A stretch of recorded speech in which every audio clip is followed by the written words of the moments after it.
Humans have more than five senses. You've probably grown up hearing this one since elementary school. Humans have five senses: sight, hearing, smell, taste, and touch. That's the classic lineup, the Big Five. It sounds so tidy, so complete, so scientific, right? Except it's wrong. Completely wrong.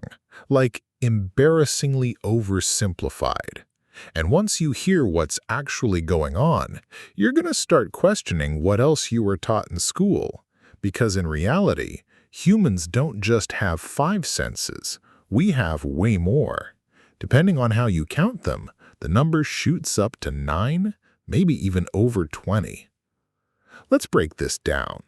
So first, what is a sense, anyway?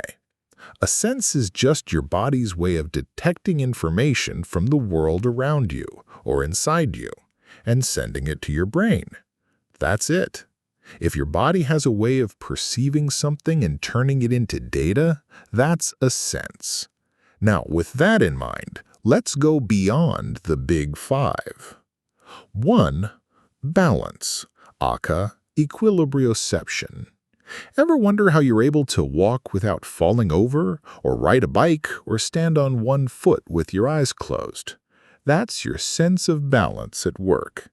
You've got fluid-filled canals in your inner ear that help you figure out which way is up. It's like a built-in gyroscope. And when it gets messed up, you get dizzy. You lose your sense of direction. You know something's wrong. That's a sense. So yeah, balance counts, big time. 2. Temperature, aka thermoception. Touching something hot and feeling heat isn't just touch, it's a separate sense altogether. You have specific receptors in your skin that detect heat and cold and send that info straight to your brain. That's why you can tell the difference between something smooth and cold, like a metal railing, and something smooth and warm, like a mug of coffee, even if they feel identical in texture. Without thermoception, you couldn't tell if you are freezing or overheating or holding on to a burning pan. It's not optional. 3. Body position, aka proprioception. Stick your arm out behind you. Now, without looking, wiggle your fingers. How do you know your fingers are moving? You can't see them, you can't hear them, you're not smelling or tasting them, hopefully, but you know. That's because of proprioception, your sense of where your body is in space. It's the reason you can type without looking at your hands. It's the reason you can touch your nose in the dark. It's the reason your limbs don't feel like jelly. If proprioception ever fails, like in certain neurological disorders, people literally can't tell where their body parts are unless they're looking. It's disorienting and scary. It's also one of the most underrated senses we have. 4. Pain, also called nociception. Pain isn't just a byproduct of touch, it's its own thing. You can feel pressure or texture through touch, but pain is a signal that says, hey, something's wrong here. You can have pain inside your body with no physical touch involved at all. There are specialized receptors for pain that detect different types of damage: heat, inflammation, chemical irritants, or even internal injury. Your body doesn't just feel pain, it senses it, evaluates it, and decides whether it needs to act. And weirdly enough, pain can also be ignored or blocked by the brain if needed. Ever had a bad injury and didn't feel it until later? That's your brain prioritizing survival. And 5. Hunger and thirst. Yep, being hungry or thirsty isn't just a mood, it's your body sensing internal needs. You have chemical sensors that monitor nutrient levels, sugar levels, hydration, and more. When something drops too low, boom, you get a craving. Your body's way of saying, yo, we need fuel. That's not just a feeling. That's data being processed. That's a sense. 6. Time. Sort of. This one's controversial, but worth mentioning. Humans do have a vague internal sense of time passing, like knowing when an hour has gone by, or waking up a few minutes before your alarm. You don't have a clock organ in your chest or anything, but your brain tracks rhythms, light cycles, and memory patterns in a way that gives you a felt sense of time. It's not perfect, but it exists. So how many senses do we actually have? It depends who you ask. Neuroscientists generally agree we have at least 9 confirmed senses, and some count up to 21. That includes things like detecting blood pressure changes, sensing carbon dioxide levels in the blood, feeling your bladder fill, sensing magnetic fields, yes, a tiny blip. The 5 senses model was useful once, like in ancient Greece. That's where it came from. Aristotle said 5 senses, and we just kind of ran with it for 2,000 years. But science has moved on. Your body is way more complex, way more sensitive, and way more impressive than that neat little package of 5 senses. So next time someone says humans only have 5 senses, you get to be that person, the one who casually drops, actually, we have over 20. And if they don't believe you, tell them to close their eyes and touch their nose and try to balance on one foot.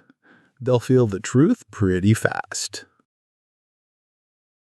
Lightning can and often does strike the same place twice. You've probably heard the saying, lightning never strikes the same place twice. It's one of those phrases people throw around when they're trying to say something is rare or impossible or just super unlucky. And it sounds dramatic, right? Like lightning is this random, chaotic force of nature that hits a spot once and then just moves on forever. That spot's done. It had its turn. Except, nope, not even close. Lightning absolutely can strike the same place twice. In fact, it does it all the time. And if we're being honest, it's more common than you think. Let's just jump into the most obvious example, the Empire State Building. That thing gets hit by lightning around 20 to 25 times a year. Not in its lifetime, every single year. And it's not alone. Radio towers, tall skyscrapers, antennas, mountain peaks, they all get hit repeatedly, over and over. Why? Because lightning isn't just playing dice with the landscape. It's got preferences. So, how does lightning actually work? Okay, quick science crash course. Lightning is a giant electrical discharge caused by a buildup of static electricity in the clouds. It happens when there's a massive difference in charge between the cloud and the ground, or between 2 different parts of the sky. Nature hates imbalance, so to fix it, it sends out a bolt of electricity to even things out. Boom, lightning. But here's the twist. It's not random. Lightning doesn't just pick some poor cow in a field for no reason. It's looking for the easiest path to the ground. And easiest usually means the tallest, the pointiest, or the best conductor of electricity nearby. So if there's a tall metal building, jackpot. It basically acts like a lightning magnet. That's why certain places get hit again and again and again. There's actually a volcano in Venezuela called Catatumbo, where lightning strikes up to 280 times an hour almost every night of the year. It's called the everlasting storm. Scientists think it happens because of the shape of the mountains and the humidity levels over the lake. So, yeah, if lightning were some kind of mythical force that refused to repeat itself, that place wouldn't exist. And just for fun, there's a guy named Roy Cleveland Sullivan who holds the Guinness World Record for most times struck by lightning. Want to guess how many? 7. 7 direct lightning strikes in his lifetime. He was a park ranger in Virginia, and for some reason, lightning just really liked him. He survived them all. Lost some hair, had a few burns, but lived through every single one. And no, he didn't walk around wearing a metal hat or anything. Just crazy bad luck. Or maybe good luck, depending on how you look at it. So why do people still say lightning never strikes twice? Honestly, it probably started as a metaphor, not a scientific claim. It's meant to comfort people. Like, don't worry, that horrible thing already happened. The odds of it happening again are super low. Kind of like saying you've paid your dues. But in reality, nature doesn't follow metaphors. It follows physics. If something made lightning strike a spot once, height, materials, geography, chances are it's going to make it happen again. And here's where it gets interesting. Even a single lightning strike isn't always one and done. What looks like one flash can actually be multiple bolts traveling down the same path milliseconds apart. They're called return strokes, and they're why lightning flickers. So, yes, lightning literally strikes the same place twice, sometimes 5 or 6 times in the same second. Your eyes just see it as one. Let's get a little practical for a second. If you're standing near something tall during a storm, like a metal pole or a lone tree in an open field, that thing is more likely to get hit. And if it's been hit before, that doesn't make it safe. It actually makes it more suspicious, not less. So please don't do the "it already got hit, we're fine now" logic. That's how movies get people killed.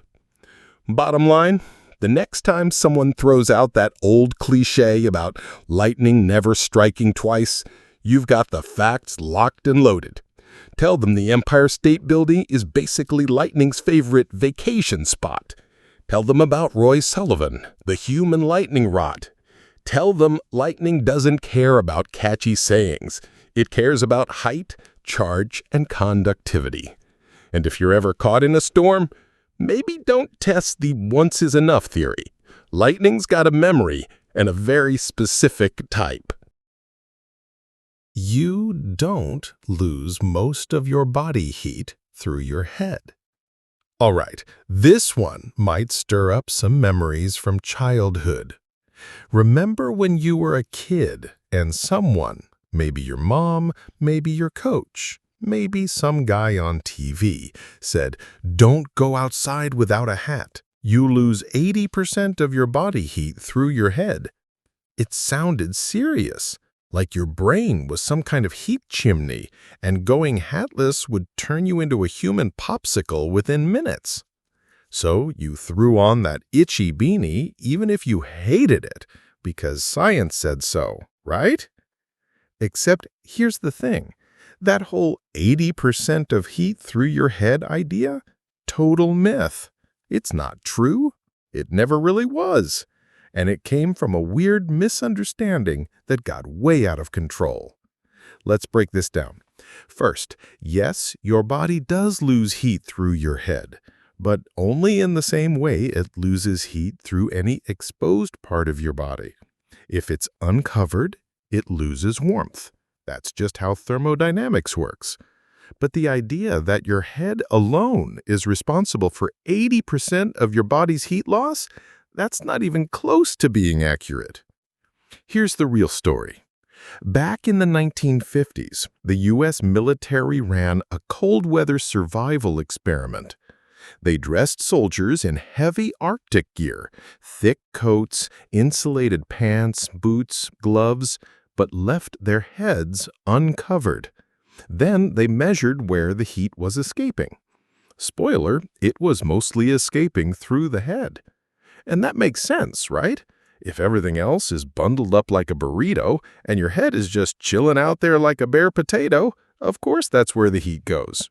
It's the only place it can go. But people saw the results and totally missed the context. They didn't hear this only happens when your entire body is insulated except your head. They just heard your head equals heat fountain. Boom, a myth was born. Now here's what actually happens in normal conditions. If you go outside wearing a t-shirt, shorts, and no hat, your body will lose heat from wherever it's exposed. Your arms, legs, chest, neck, face, and yes, your head too. But heat loss happens proportionally. Your head makes up about 10% of your body's surface area. So, if it's exposed, it'll lose about 10% of your body heat, not 80%. Unless you're wearing a full snowsuit and just forgot a hat, then yeah, that 10% suddenly becomes the biggest leak in your thermal armor. But if you're just dressed like a normal person, your head is not some magical heat portal. Here's an easy way to think about it. Imagine your body is a house in winter. If you leave all the windows open, heat escapes from everywhere. If you board up every room except one, like the attic, then yeah, all the heat rushes out through the attic. But that's not because attics are special. It's because it's the only exit left. Same deal with your head. So where did the 80% number even come from? Well, it got repeated in newspapers, then parenting books, then winter clothing ads, then health classes. It was catchy, scary, and easy to remember. People love simple numbers, even when they're wrong. And since your head is super sensitive to cold, more blood flow, lots of nerve endings, thin skin, it feels like it's getting colder faster. That sensation helped reinforce the myth. You're standing outside, ears freezing, face stinging, and you feel like all your warmth is leaking out through your skull.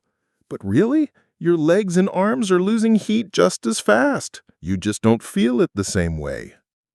Now, to be fair, wearing a hat is still a good idea in cold weather because, yes, any exposed skin is a heat loss zone, and keeping your head warm makes a big difference in how cozy you feel. But saying your head is responsible for most of your body heat loss is like saying the front door is why your house is cold when all the windows are open. It's not a heat superhighway. It's just another part of the system. Here's a fun twist to really drive this home. Let's say you did lose 80% of your heat through your head. That would mean that on a cold day, you could walk around naked as long as you were wearing a beanie. Sounds ridiculous, right? But that's what the myth would suggest. So yeah, wear a hat if it's cold. Keep the heat in, protect those ears. But don't fall for the 80% nonsense. That is just frozen fiction. Next time someone scolds you for not wearing a hat in winter, drop the truth bomb. Actually, heat escapes from any exposed skin, not just your head. The 80% thing came from a flawed military study where the head was the only uncovered part. And then watch their face freeze for a second before they try to fact-check you on Google and realize you're right. Cracking your knuckles does not cause arthritis. Let's talk about one of the most oddly controversial sounds in the human experience, the knuckle crack. You know the one. That satisfying little pop, pop, pop when you stretch your fingers just right. Some people love it, some people hate it. Some people wince like you just stepped on a puppy. And chances are, if you've ever cracked your knuckles in public, someone nearby immediately scolded you. "Stop that! You'll get arthritis!" It's a classic. The kind of warning that sounds so certain, like it's been passed down through generations. Grandma said it, teachers said it, coaches, co-workers, random people in elevators. Everyone just knows it's true. Except it's not. Cracking your knuckles does not cause arthritis. Not even a little bit. That myth has been debunked harder than a late-night infomercial. So what's actually happening when you crack your knuckles? Let's get into it. Don't worry, this part is cooler than it sounds. Your joints, especially the ones in your fingers, are surrounded by a slick fluid called synovial fluid. It works like motor oil for your bones, keeps everything lubricated, reduces friction, and lets your fingers move smoothly. Now, when you stretch or bend your fingers in a certain way, you're creating space inside the joint, like you're pulling apart a suction cup. That sudden change in pressure causes dissolved gases in the fluid to form a bubble, and when that bubble collapses, you get the familiar crack. That's it. No bones grinding, no cartilage shredding, no damage, just bubbles. It's like opening a soda can really fast. Psst. That's pressure release. But wait, if it's that harmless, where did the arthritis myth come from? Probably from a mix of annoyance and assumption. See, cracking knuckles sounds unpleasant. It's sharp, it's unexpected, and it makes people flinch. Kind of like hearing someone chew with their mouth open. So over time, people just associated that nasty little sound with something bad happening. And when arthritis became more well-known, it was an easy connection. Knuckle cracking sounds awful, arthritis is awful, must be related. And it also doesn't help that arthritis tends to show up in hands as people age. So when someone's joints get stiff later in life, they go, "See, I told you cracking was bad." But correlation isn't causation. That's like blaming gray hair for smiling too much. Now here's the fun part, the science. Researchers have actually looked into this, like really looked. There was a doctor named Donald Unger who cracked the knuckles on only one hand every single day for over 60 years. Left hand, daily cracking, right hand, completely untouched. At the end of it all, no difference. No arthritis in either hand. He literally ran a decades-long experiment on himself just to prove his mother wrong. And he even won an Ig Nobel Prize for it, an award for weird or funny science that actually has value. Other studies have backed this up too. MRIs, X-rays, controlled experiments. None of them show a link between cracking your knuckles and arthritis. There's just no mechanism that makes it harmful. In fact, some research suggests cracking your knuckles might even increase joint range of motion slightly, although that part's still debated. So, is cracking completely harmless? Mostly yes. But like anything, moderation matters. If you're forcing your joints to crack constantly or using aggressive twisting movements, you could irritate the surrounding tissues, especially tendons or ligaments. That could lead to swelling or discomfort. But that's not arthritis. That's just being rough with your body. And if you have existing joint problems, cracking might feel uncomfortable. That's a good reason to stop, but not because of some magical connection to arthritis. Also, let's be honest, a lot of the hate toward cracking knuckles is just social. It's loud, it's sudden, and makes people think you're anxious, rude, or fidgety. In some cultures, it's even considered bad manners, like burping in a meeting. So if someone begs you to stop, they're not worried about your bones. They just don't want to hear you snap, crackle, pop in your ways through lunch. But from a medical perspective, you're not breaking anything. You're not damaging cartilage. You're not inviting arthritis to come knocking. You're just making bubbles go pop. Next time someone gives you the stink eye for cracking your knuckles, you've got options. Hit them with the science. It's just gas bubbles in the synovial fluid, actually. Mention the doctor who cracked one hand for 60 years and had no problems. Or just calmly say, "Hey, better to release the pressure than bottle it up, right?" And then crack one more, just for dramatic effect. Goldfish don't have 3-second memories. Let's settle this once and for all. Goldfish are not stupid. I know that goes against everything you've ever heard in cartoons, memes, and maybe even from your own friends. The joke goes like this. Goldfish have a memory span of just 3 seconds. They see something, forget it immediately, and keep swimming in circles like, "Whoa, what's that castle? Wait, what's that castle? Whoa, a castle." It's funny, it's simple, it's also 100% wrong. Goldfish do not have 3-second memories, not even close. In fact, they're way smarter than we give them credit for. They can remember things for weeks, even months. They can learn tricks, recognize faces, and even tell time in a weird, fishy way. Yeah, this myth is about as outdated as dial-up internet. So where did the 3-second memory myth even come from? Honestly, nobody really knows for sure. It kind of just appeared, probably as a joke that got repeated so much people started thinking it was scientific fact. It might have started because people saw goldfish swimming around and thought, wow, they keep going in circles, they must be dumb.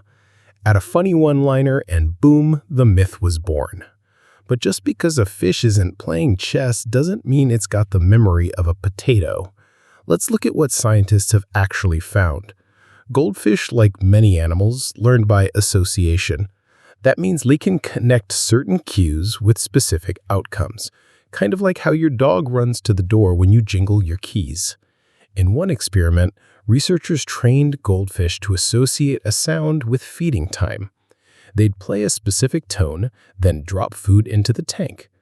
Over time, the goldfish would swim to the top as soon as they heard the sound, even before any food showed up.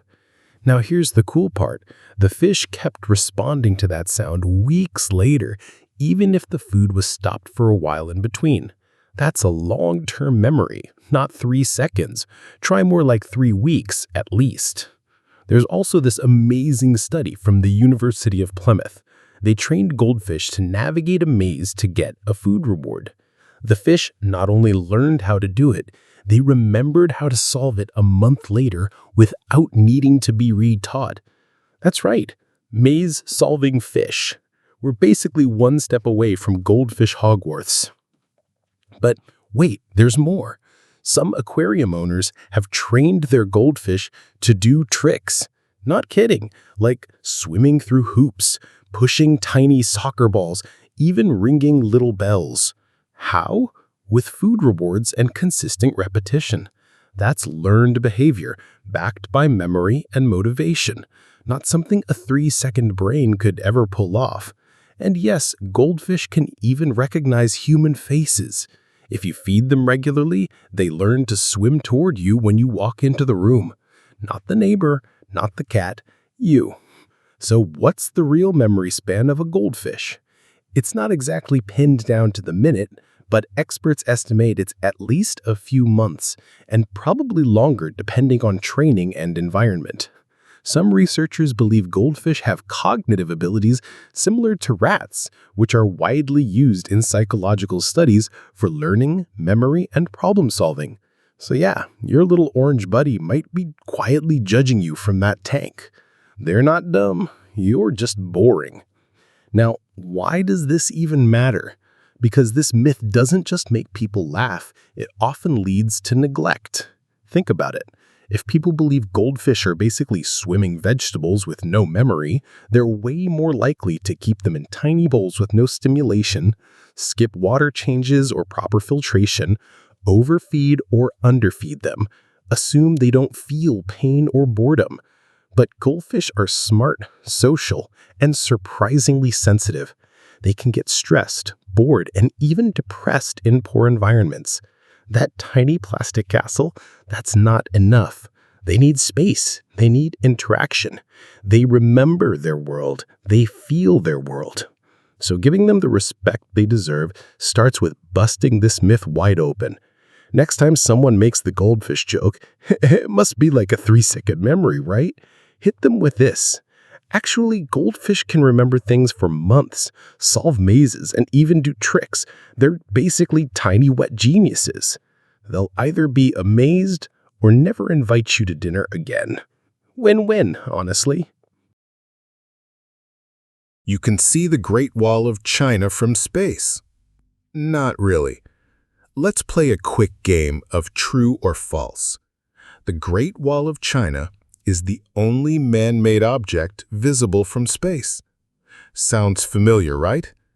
It's one of those facts that somehow made it into classrooms, textbooks, trivia shows, and random dinner conversations. It feels impressive. It paints this image of astronauts floating in orbit, staring down at Earth and going, "Hey, look, there's China's big old wall."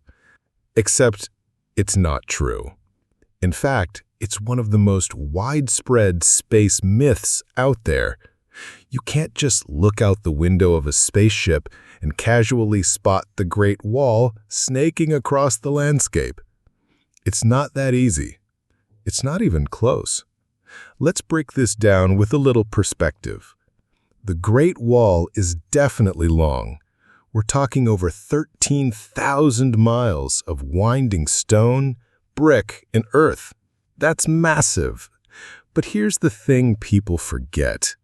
It's really, really narrow. In most places, the wall is only about 30 feet wide or less. That's about the width of a two-lane road. It's not glowing, it's not neon, it's not bright red or shaped like a giant arrow. It's just stone, faded, weathered, and blending perfectly into the rocky terrain around it. From orbit, that makes it almost invisible. So where did this myth even come from? Believe it or not, it's older than space travel itself. People were already making this claim in the 1800s, long before we sent satellites or humans into orbit. The idea was that the wall was so big and impressive, surely it had to be visible from the moon or space. One of the earliest mentions comes from an English antiquarian named William Stukeley, who wrote in 1754 that the wall could be seen from the moon. Spoiler, he never went to the moon. The idea got repeated so many times, it turned into common knowledge. Even NASA mentioned it in early publications before they had the tech to double-check. And then astronauts started going up there. Guess what they said? Nope, can't see it. Apollo astronaut Alan Bean said the only thing you can see from the moon is a beautiful sphere, mostly white, some blue, and patches of yellow, and every once in a while some green vegetation. No man-made object is visible at that scale. And from low Earth orbit, much closer than the moon, even then, astronauts have trouble spotting it without help. In fact, Yang Li Wei, China's first astronaut, specifically said he couldn't see the wall from space, and he was literally looking for it. So there you have it. Even a Chinese astronaut couldn't find it. Now, to be fair, can anything man-made be seen from space? Yes, but not the way you might think. From low Earth orbit, which is about 200 to 400 kilometers above Earth, you can sometimes see cities, roads, airports, and other large-scale features, but usually only at night when they're lit up or under perfect lighting conditions. Things like Pyramids of Giza, if lighting is just right. Palm Islands in Dubai. Large dams or airports. Highways that cut across long distances. Bright green farm circles from irrigation systems. But again, these aren't obvious. You're not just chilling in the International Space Station and going, "Hey, check out that Starbucks." Astronauts often use cameras with zoom lenses or know exactly where to look at the right time of day with the right light angle and zero cloud cover.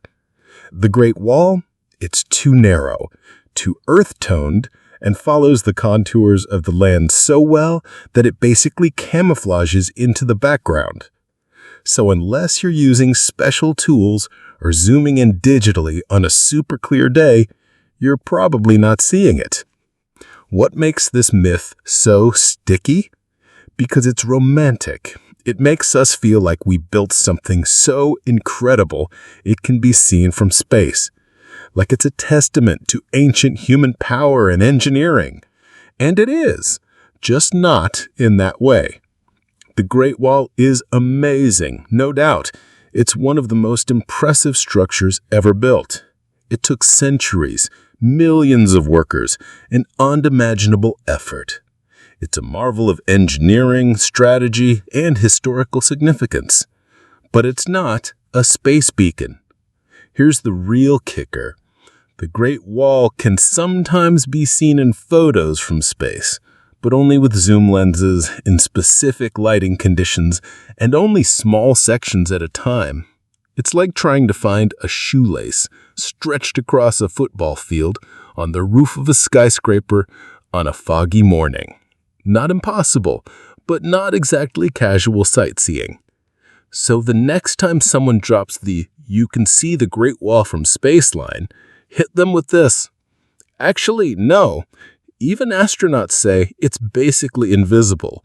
You need zoom, the right angle, perfect lighting, and maybe a little luck. It's impressive, but not a glowing billboard. You'll sound smart, and they'll probably never look at that trivia fact the same way again. Water doesn't conduct electricity. Wait, what? Okay, let's stop right here, because this one feels like blasphemy, right? You've probably been told since childhood, never touch electrical stuff with wet hands. Don't drop a hairdryer in the bathtub. Water and electricity, bad combo. You'll get fried. And yeah, those warnings are legit. You definitely can get electrocuted in water, no doubt about it. But here's the weird twist no one tells you. Pure water, like actual 100% clean H2O, doesn't conduct electricity at all. Yeah, it's a terrible conductor. Like, barely lets any electrical current pass through. That whole danger thing, that's not the water's fault. Let's break this down, because this one blows a lot of minds. First of all, what is pure water? When we say pure water, we mean water that's been completely cleaned of all impurities. No salt, no minerals, no dust, no dirt, no microscopic things floating around. It's the kind of water you'd find in a high-end chemistry lab, not your kitchen sink or the ocean or even bottled water. In that state, pure H2O, the molecules are really stable. There's nothing in there to carry electrical charges. And electricity needs a way to move, right? It flows through particles that can carry a charge, like ions, charged atoms, or molecules. But in totally pure water, there are almost no ions. So electricity has nowhere to go. So yeah, in theory, if you stuck a wire into a glass of ultra-pure water and tried to complete a circuit, nothing would happen. The electricity would just stop, like a car hitting a brick wall. So why does water still electrocute people? Because in real life, water is never pure. Not in your bathtub, not in your pool, not even in that puddle outside. Not even in your bottled spring water. Real-world water is full of stuff, and that stuff is the problem. We're talking about things like salt, especially in ocean water, calcium and magnesium, aka hard water, dirt, minerals, metals, even stuff from your own skin, soap, shampoo, etc. And once you introduce all those little particles, guess what? They dissolve into ions, which do conduct electricity really well. That's why salt water is an amazing conductor. Salt breaks down into sodium and chloride ions, which are like tiny electricity highways. You don't want to be the bridge between those highways and a power source. Trust me. So wait, are scientists just messing with us? Nope. This isn't one of those technicality tricks. It's real. In lab tests, when scientists use ultra-pure deionized water, its electrical conductivity is so low it's practically an insulator, like rubber. It's used in super-sensitive electronics work because it doesn't mess with circuits. But the moment that water is exposed to air, it starts picking up carbon dioxide, which reacts with the water and creates tiny amounts of acid. Boom! Conductivity increases. So you can't even keep pure water pure for very long. Nature won't let you. That's why the warning about water conducts electricity is still important, because you will never interact with water in the real world that's pure enough to be safe. Here's a weird visual for you. Imagine electricity like a group of people trying to cross a river. Pure water is like a completely empty, ice-cold river. No boats, no bridges. No one's going anywhere. Tap water is like throwing a bunch of inflatable rafts and jet skis in. Now they're zooming across. Salt water, that's a 6-lane bridge with a bullet train. The electricity doesn't flow because of the water.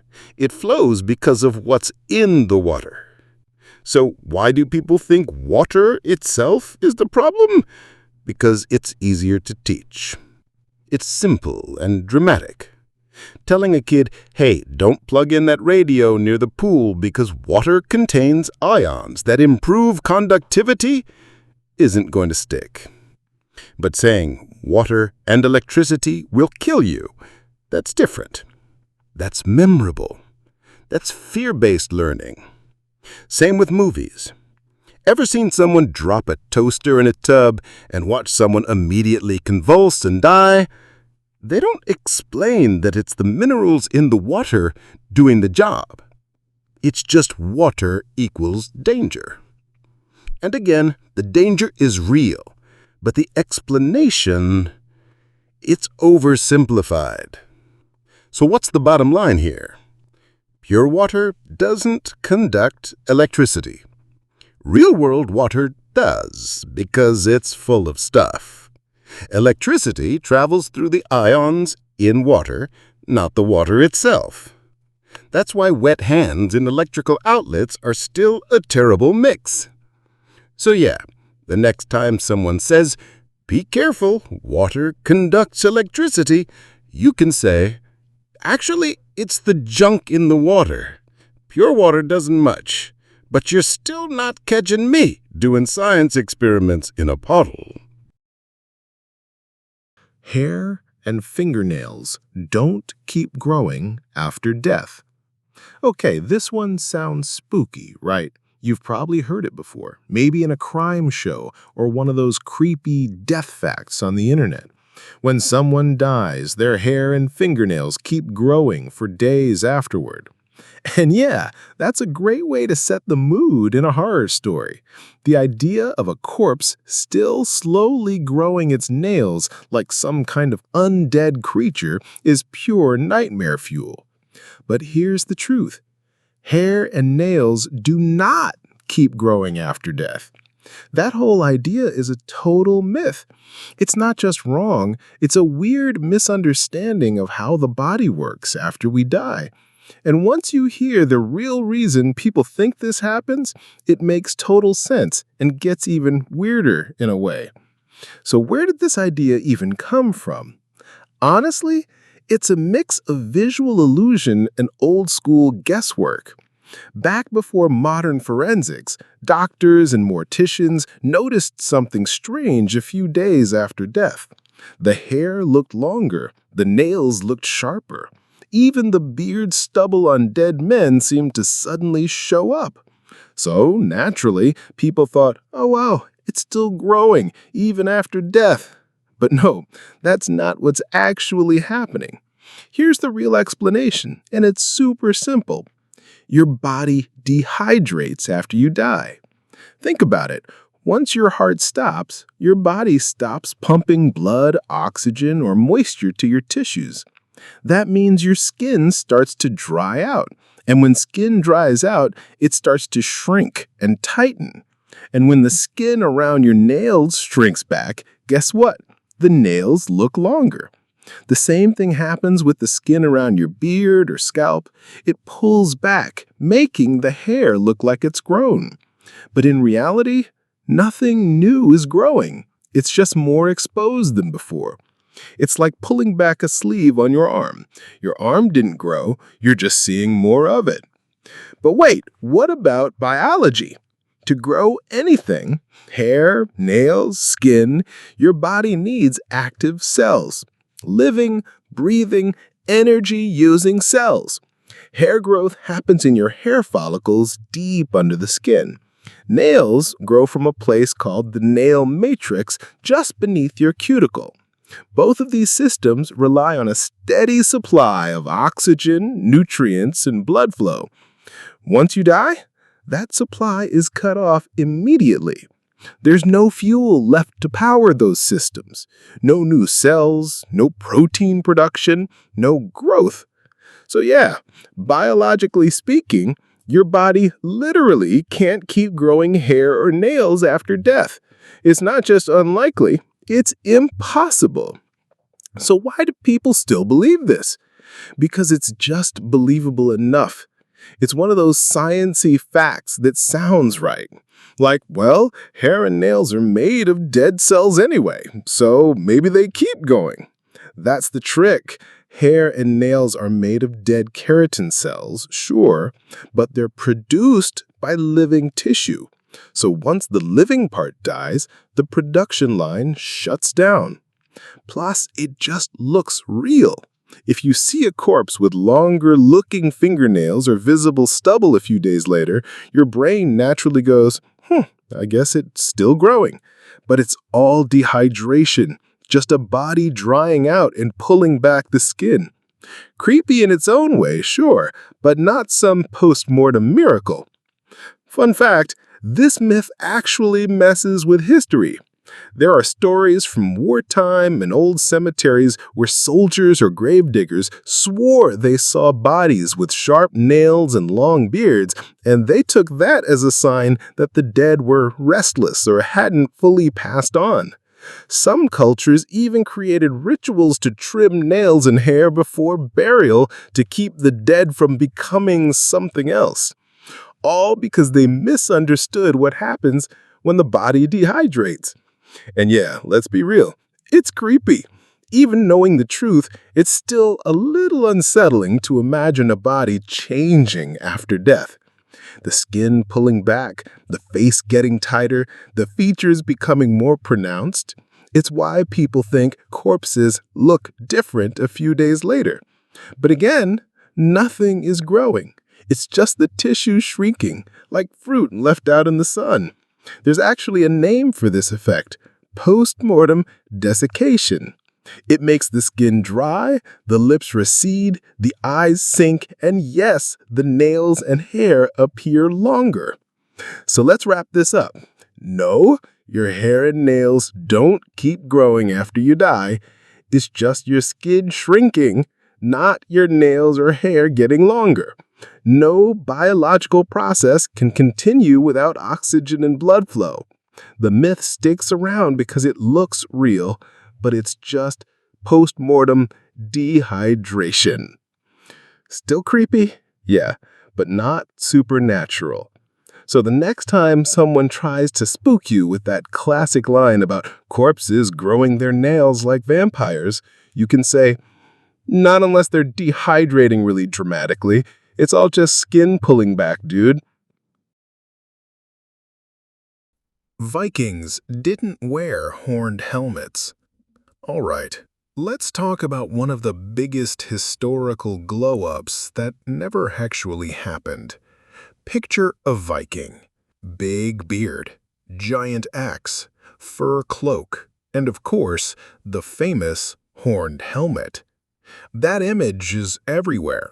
Cartoons, Halloween costumes, heavy metal album covers. Even some sports teams ran with it. But here's the deal. Vikings never wore horned helmets. Not in battle, not in ceremonies, not ever.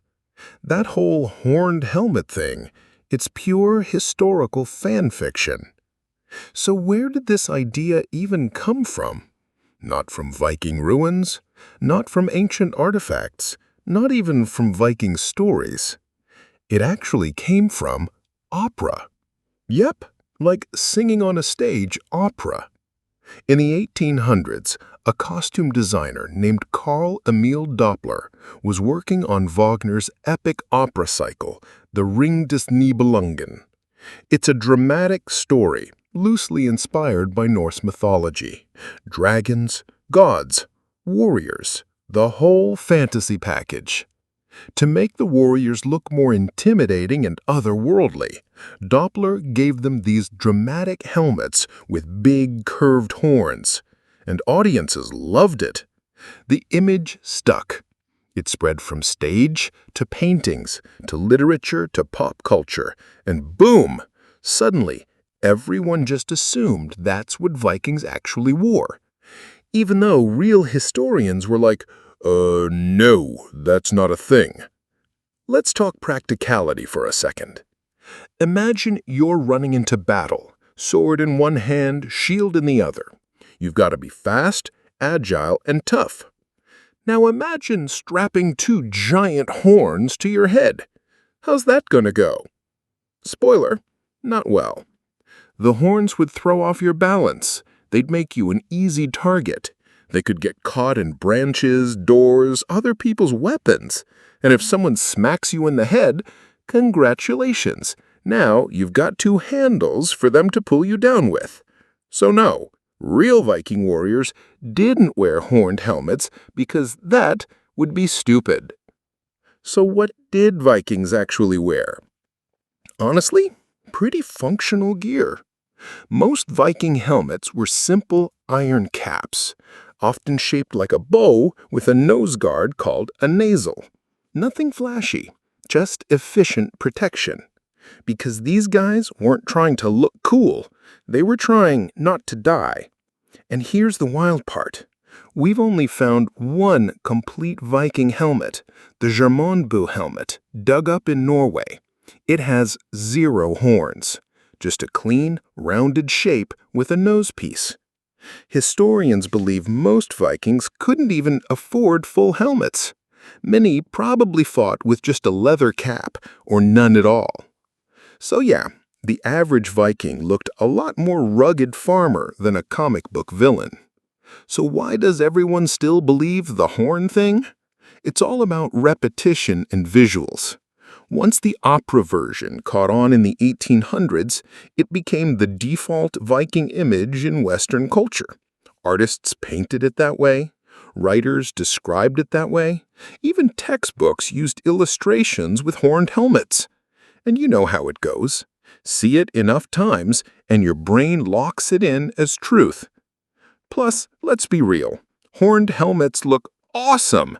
They scream barbarian chaos warrior, even if they're total fiction. They're just too cinematic to let go. Hollywood ran with it. Cartoons like How to Train Your Dragon, Asterix, and Looney Tunes doubled down. And suddenly kids grow up thinking that if a guy has a horned helmet, he's a Viking. Fun fact, Vikings probably weren't as barbaric as we think they were.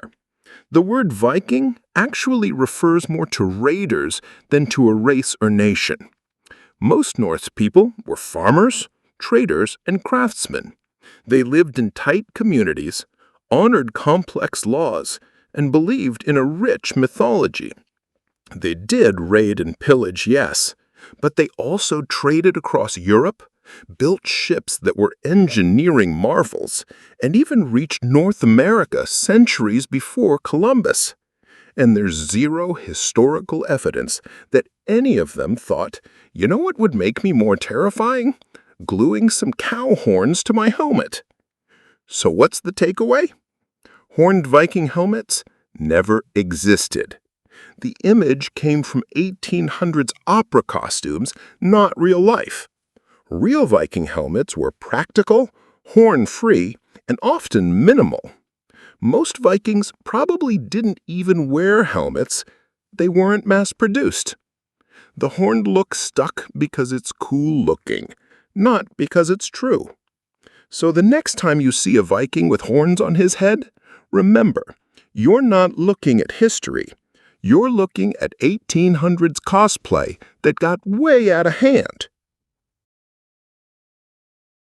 Shaving doesn't make hair grow back thicker or darker. All right, let's settle a myth that's been passed down like some ancient secret, whispered in bathrooms, repeated in locker rooms, even drilled into us by relatives who swear they just know. You probably heard it before. Don't shave your arms, legs, or face. It'll grow back thicker. Once you shave, it comes back darker and coarser than before. Sounds familiar, right? And honestly, it feels kind of true. Like you shave your legs and suddenly, a few days later, they feel like sandpaper. You trim your mustache and suddenly it's back with a vengeance. But here's the thing. That's a total myth. Shaving does not make hair grow back thicker, darker, or faster. Let's break it down. Why does it feel thicker or darker? This part's kind of sneaky because the illusion is so convincing. When you shave, what you're doing is cutting the hair at the surface of the skin. You're not pulling it out, you're not damaging the follicle, you're just slicing it clean. Now, here's where the trick happens. The tip of each hair, before you shaved it, was probably tapered, like a soft little point. Think of a paintbrush tip or a needle. Thin, smooth, worn down from friction with clothes and the environment. But once you shave, you're left with a blunt edge. It's like cutting a pencil. Suddenly the end is flat, stubby, and feels rougher. So when that hair starts growing back and you rub your fingers across it, it feels thicker and stiffer, but only because the soft tip is gone. It's the same hair, same color, same speed, just a new texture. What about the color? Here's another trick of perception. Freshly shaved hair sometimes looks darker, especially on your arms or legs, but it's not actually growing back a different color.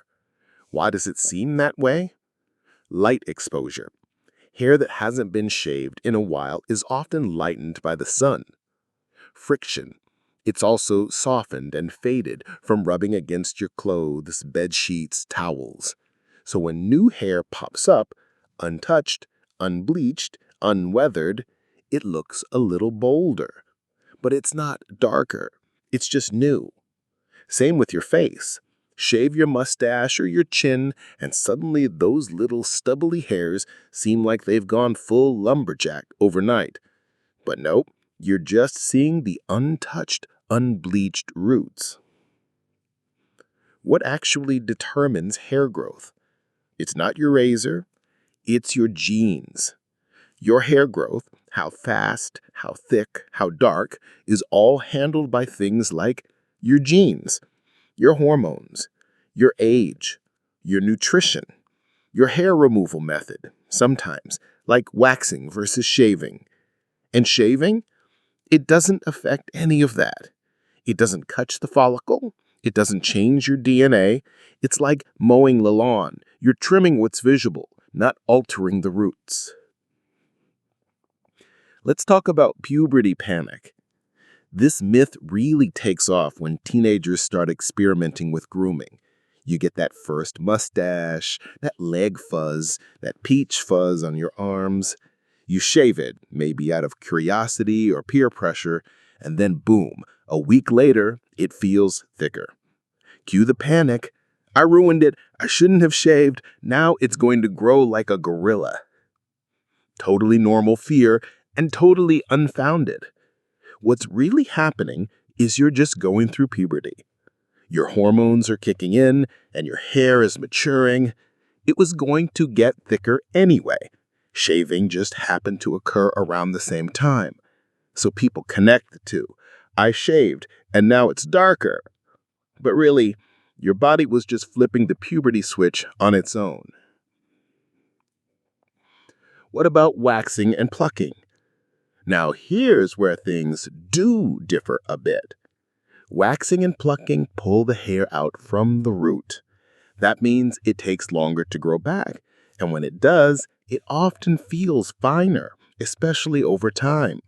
That's because repeated trauma to the follicle can weaken it, and in some cases, even stop it from growing hair altogether. So people think waxing makes hair thinner. Shaving, though? Nope. No trauma, no weakening, just a smooth cut above the surface. Fun fact, hair doesn't even grow evenly. Here's something people rarely think about. Your body hair grows in cycles, not all at once. So when you shave, it seems like everything's growing back at the same speed, but that's just the visible part syncing up. Behind the scenes, some hairs are resting, some are sprouting, some are falling out. Your body's doing a slow, messy dance. Shaving doesn't speed that up. It just temporarily resets the visible part of the dance floor. The bottom line? Shaving doesn't affect the root, the follicle, or the pigment. The thicker feeling is from the blunt edge of the hair. The darker look is just fresh hair that hasn't been sun-bleached or worn down. It's all an illusion, a convincing one, but still a myth. So go ahead and shave if you want, or don't. But stop worrying that you're unleashing some kind of follicle monster. You're not growing stronger hair. You're just growing hair you can feel more easily, and your brain's filling in the rest. Bananas don't grow on trees. All right, time for a weird one. Go ahead, picture a banana tree in your head. Tall, leafy, bananas hanging down in bunches. You've seen it in cartoons, right? Maybe even in real life. Some of you have probably stood under one and picked a banana straight off it. Now, here's the twist. Bananas don't grow on trees. Seriously. The thing that looks like a banana tree, it's not a tree. Not even close. It just looks like one, which is why everyone, including teachers, tour guides, and fruit packaging labels, has been casually lying to you your whole life. Let's unpack this. Wait, if it's not a tree, what is it? Technically, the banana tree is actually the world's largest herb. Yep, a giant herb, like basil, but huge, like 20 feet tall. Sounds fake, right? But here's the science behind it. A tree has a woody trunk. That's its defining feature. Trees have hard, growing wood that builds up over years and years. Oak, pine, apple, cherry, all real trees. They have rings, bark, and solid cores. Now, look at a banana tree. The trunk? It's not wood. It's actually made of layers and layers of tightly packed leaf bases, like a rolled-up carpet of giant green leaves, all smushed together into something that just happens to stand upright. This structure is called a pseudostem, meaning fake stem. And that's exactly what it is. So, no wood, no rings, no bark, just leafy scaffolding pretending to be a tree. But it looks like a tree. Totally. And that's what throws people off. It's tall, it has trunks, it has branches, kinda, and fruit hangs off it. By all visual standards, it should be a tree. But botany doesn't care about your eyesight. It cares about structure, and structurally, banana plants are herbaceous, perennials.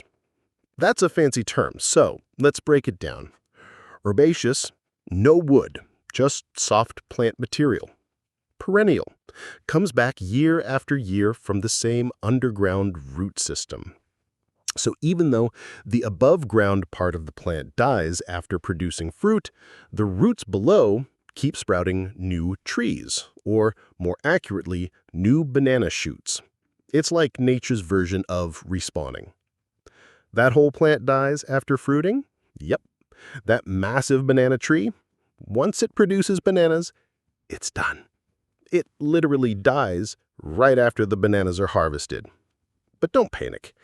It's not the end of the line, because right next to the dying plant, there are usually baby banana shoots, called suckers or pups, growing from the same underground root system, or rhizome. These pups take over, grow up fast, and continue the cycle. So you don't need to replant a banana every time you harvest one. The plant handles that part on its own. What about the bananas themselves? Here's where it gets even weirder. The bananas we eat, they're not naturally occurring. Not anymore, at least. Our supermarket bananas, the ones that come in bunches with that soft yellow peel and no seeds, they're a human invention. They're called Cavendish bananas, and they're all basically clones of each other, grown through cuttings, not seeds. You know why? Because the original wild bananas are full of giant hard seeds and taste pretty awful by comparison. So we bred them into something more edible, but in the process, we made them sterile. That's right. Bananas can't reproduce naturally anymore. The Cavendish banana doesn't make viable seeds. It has to be manually propagated from cuttings, which means every banana you've ever eaten in your life probably came from a plant that was a clone of another, which was a clone of another, and so on, all the way back to the original Cavendish. Why this matters, besides sounding cool, besides blowing your mind at your next smoothie bar, this actually matters because banana crops are extremely vulnerable to disease. When everything is genetically identical, a single fungus or virus can wipe out entire plantations. This has already happened before. In the 1950s, the Gros Michel banana was the world's top banana. It was sweeter, more robust, and many say it tasted better than the Cavendish. But a disease called Panama disease wiped it out. So growers switched to Cavendish. But guess what? Now, Panama disease has mutated, and it's attacking Cavendish bananas too. So we might actually lose them someday unless we figure out a new resistant variety. Bananas are hanging on by a thread, and not even a tree. So what do we call them? Botanically, we should call them banana plants, not banana trees. If you want to be super nerdy about it, you can drop terms like Musa, the scientific genus for bananas, rhizome, the underground root system, pseudostem, the fake trunk made of leaf bases. But let's be honest, everyone will still call them trees. Just now, you'll know better. Bananas grow on giant herbs, not trees. The trunk is a pseudostem made of rolled up leaves. The plant dies after fruiting, but new shoots grow from the same roots. Store-bought bananas are clones, sterile, and seedless, and man-made. The banana tree is just faking it, and doing a really convincing job. Next time you see a banana plant, you can look at it and go, "That's not a tree, that's a 20-foot-tall herb with commitment issues," and then walk away like a plant detective. The tongue map is fake. Okay, let's play a little memory game. Think back to school, probably somewhere around 3rd or 4th grade, and try to remember that one weird diagram of the tongue. You know the one. That colored map showing how certain parts of your tongue taste certain things, sweet in the front, salty on the sides, sour behind that, bitter in the back, and nothing in the middle for some reason. Sound familiar? Well, sorry to break it to you, that tongue map, completely fake. Not just slightly outdated, not just kind of wrong. We're talking full-on, totally made-up, misunderstood science nonsense that's somehow still printed in textbooks. Let's break it down. So where did this myth even come from? Here's the wild part. It all started with a misinterpretation.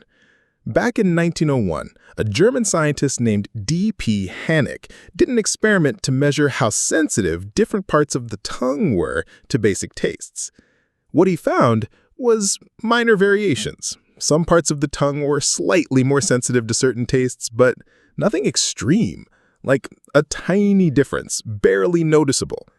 Then in 1942, an American psychologist named Edwin Boring took those German data points, misread the graphs, turned the small differences into absolute categories, and voila, the tongue map was born.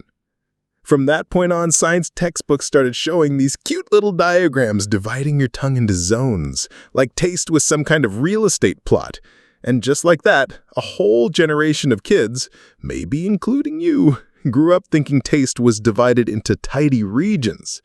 So how does the tongue really work? Your taste buds don't live in zones. They don't belong to neighborhoods like Sweetville or Bitterside Heights. Instead, all taste sensations can be detected across your entire tongue, just not equally intensely. That's the key. You've got around 2,000 to 8,000 taste buds, depending on genetics. And those taste buds aren't isolated to specific parts of your tongue. They're spread out all over. The front, the sides, the back, even the roof of your mouth and your throat. And each taste bud has receptors for multiple kinds of tastes. That means the tip of your tongue can taste bitter. The back can taste sweet. And the sides, they're multitaskers. So yes, while there might be slight regional sensitivity, you're not locked into only sour on the sides or only sweet in the front. You can try it yourself. Take a pinch of sugar, place it on different parts of your tongue. You'll still taste it.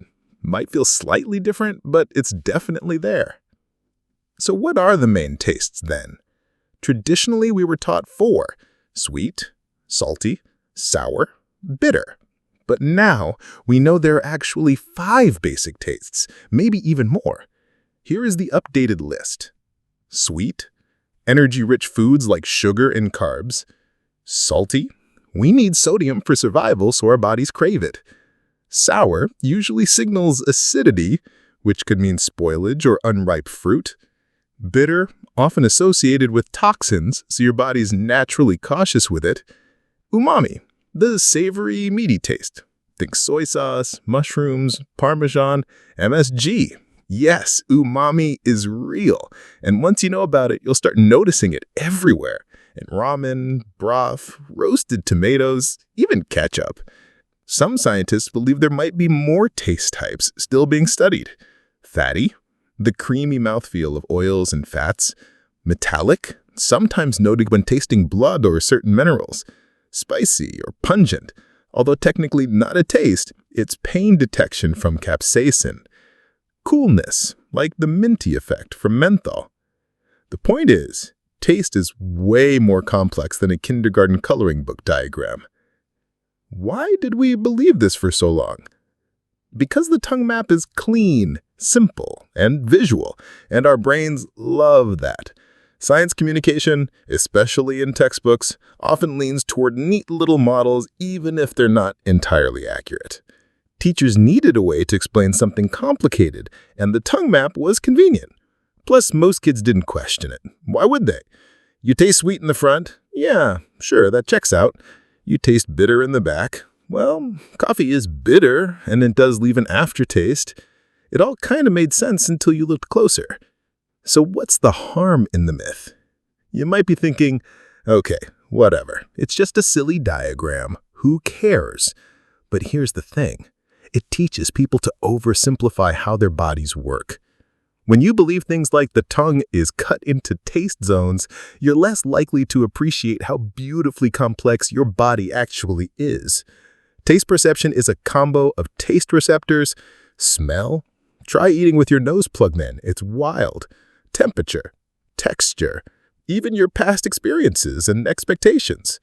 That spoonful of soup doesn't just taste good because of your tongue. It tastes good because your whole sensory system is lining up in harmony. Also, if you're in food science, medicine, or education, continuing to teach incorrect models can actually delay better understanding of nutrition, appetite, and even how certain diseases affect taste. So now you know. The next time someone brings up the tongue map, maybe at a dinner party or while sipping wine like they're an expert, you can smile and say, "Actually, your whole tongue can taste everything. That map? Total myth." And then casually drop Umayan into the conversation like a tasty ninja. Bulls aren't enraged by the color red. You've probably seen it in cartoons, right? A matador waves a bright red cape. The bull sees it, and bam, it charges, nostrils flaring, eyes full of rage, like it's personally offended by the color red. It's one of those things we've all kind of just believed without questioning. Red makes bulls angry. That's why the cape is red. Makes perfect sense, right? Yeah, except that's completely wrong. Bulls aren't angry at red. Bulls don't even care about red. And here's the kicker. Bulls are colorblind to red. Let that sink in for a second. We've blamed an entire color for centuries, when the animal literally can't even see it. So, what colors can bulls see? Let's get this part clear first. Bulls, like many mammals, are dichromatic. That means they only have 2 types of color receptors in their eyes, compared to humans who have 3. In simpler terms, bulls can see blues, yellows, shades of gray. But they can't distinguish red from green.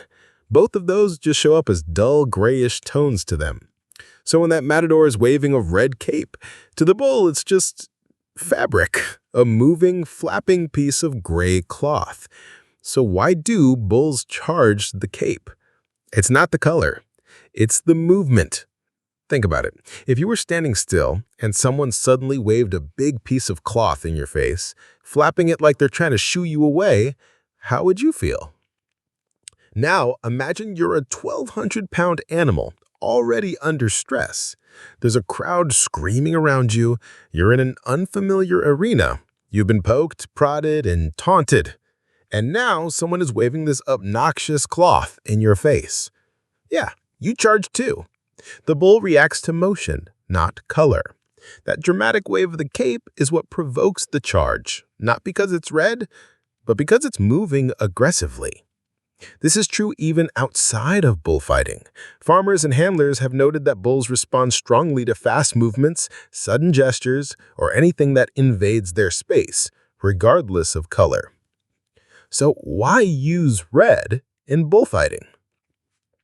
Now here's the twist. The reason the cape is red isn't about the bull. It's about the audience. The red color is traditional and dramatic. It hides bloodstains, which is especially important in the brutal tradition of Spanish bullfighting, where the bull is often injured during the fight. A white or blue cape would make the whole thing look a lot messier and darker. Red just looks more theatrical, more intense. It adds flair, symbolism, and pageantry to the show. But from the bull's point of view, it might as well be beige. The myth runs deep. This bulls hate red idea is so baked into pop culture that you see it everywhere. In cartoons like Looney Tunes, in movies where the hero distracts a bull with a red towel, in fashion where people still joke that wearing red makes you a target for bulls. You've probably even heard people say, "Don't wear red near a bull, it'll make them mad." But unless you're also waving your arms around and jumping around like a threat, the color of your shirt isn't going to trigger anything. Are bulls naturally aggressive then? Actually, not really. Bulls can be territorial and defensive, especially if they feel cornered or threatened. But they're not randomly hostile. Many bulls live peacefully on farms without ever charging at anyone. The ones used in bullfights are specifically chosen and sometimes trained for aggressive reactions. Even then, they're placed under extreme stress to provoke that dramatic behavior. Also, bulls have good memories. If a human or environment feels familiar and safe, they usually stay calm. It's not about color. It's about trust and threat detection. So why does this myth matter? This might seem like a silly misconception, but it's a part of a bigger problem. We love turning animals into symbols based on half-truths. We've turned bulls into rage machines just because it makes for good storytelling. But that misunderstanding leads to mistreatment, fear, and bad advice. It's also a reminder that we should question what we've been told, especially when it comes to how animals behave. Just like the myth that sharks are bloodthirsty or that wolves are always hunting humans, the bulls hate red thing is one more entry in the long list of things we've gotten wrong and repeated for generations. So next time, if someone tells you not to wear red near a bull, just smile and say, actually, bulls can't even see red. They're colorblind. What bothers them is movement, not fashion choices. And maybe give a shout out to all the wrongly accused colors of the rainbow. Red's just out here trying to vibe, and we made it the villain.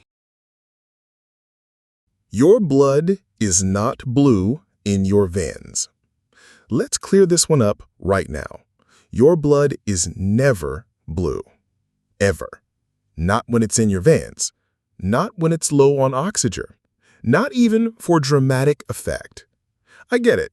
You look at the back of your hand, you see those bluish lines under your skin, and you think, well, duh, my blood must be blue before it hits the air. Teachers said it. Diagrams showed it.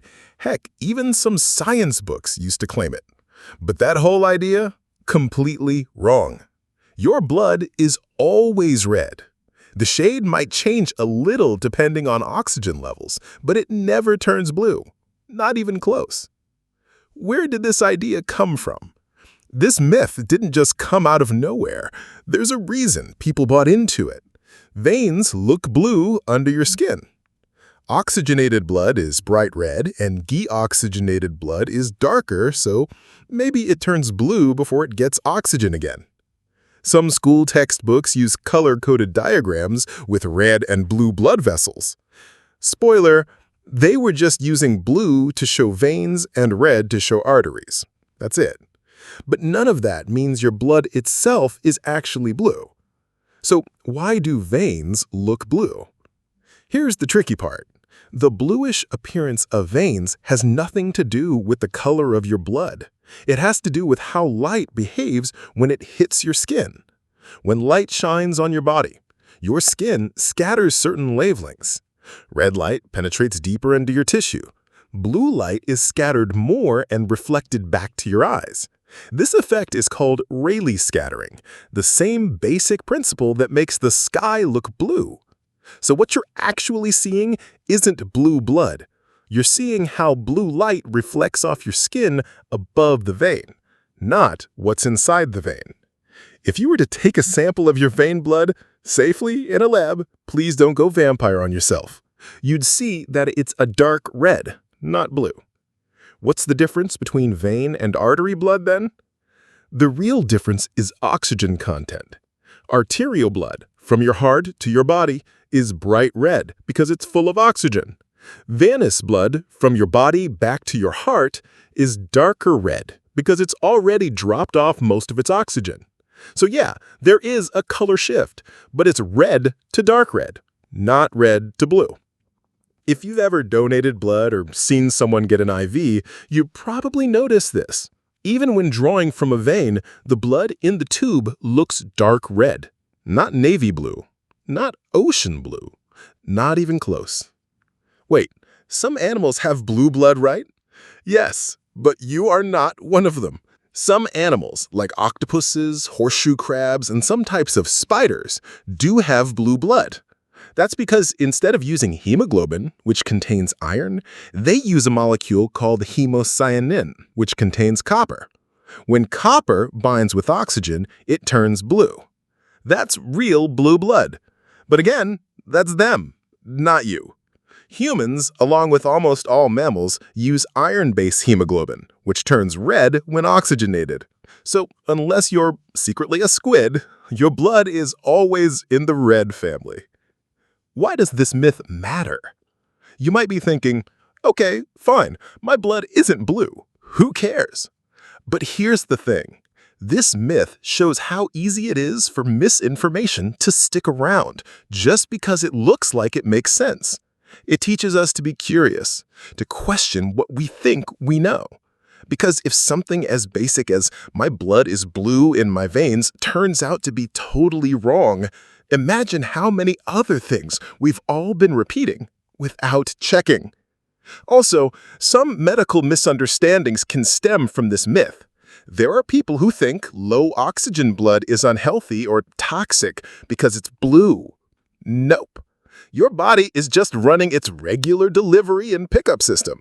Understanding how blood really works can also help you better understand circulation, oxygen levels, and even things like how a pulse oximeter works, those little finger clips that measure your blood oxygen, which, again, are never blue.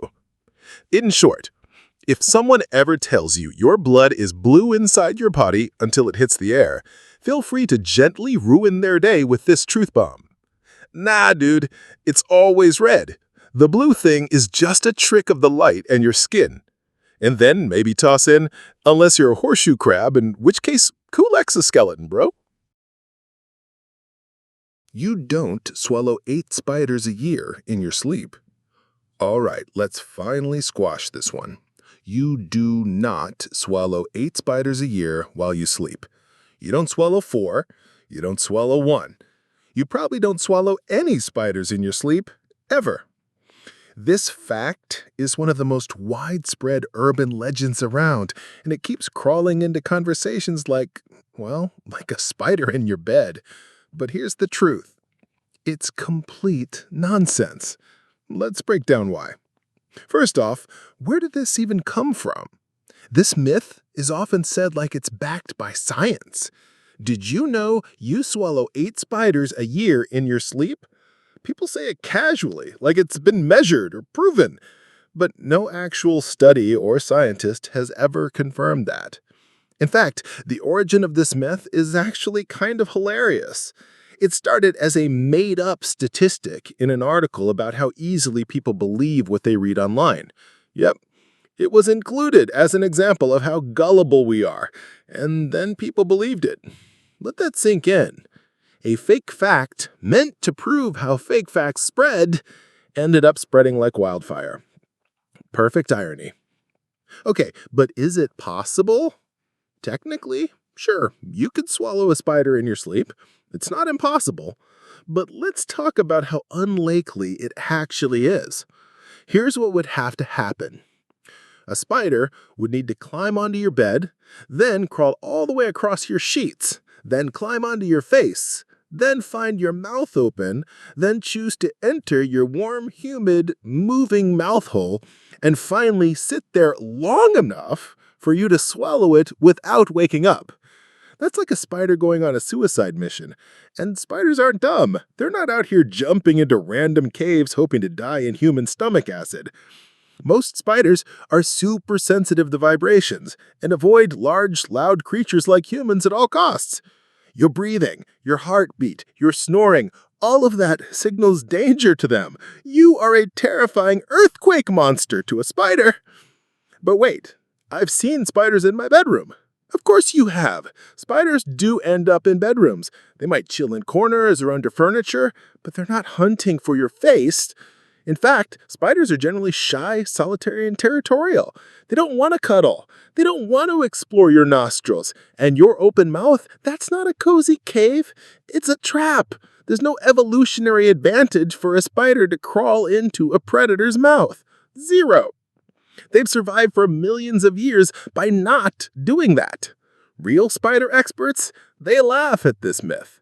Arachnologists, the people who study spiders for a living, have repeatedly said this just doesn't happen. One even said this myth defies the basic biology of both spiders and humans. It's like saying you eat 4 squirrels a year by accident while jogging. It's technically possible, but it would take a very weird, very unlucky set of events to make it happen. But what about bugs in general?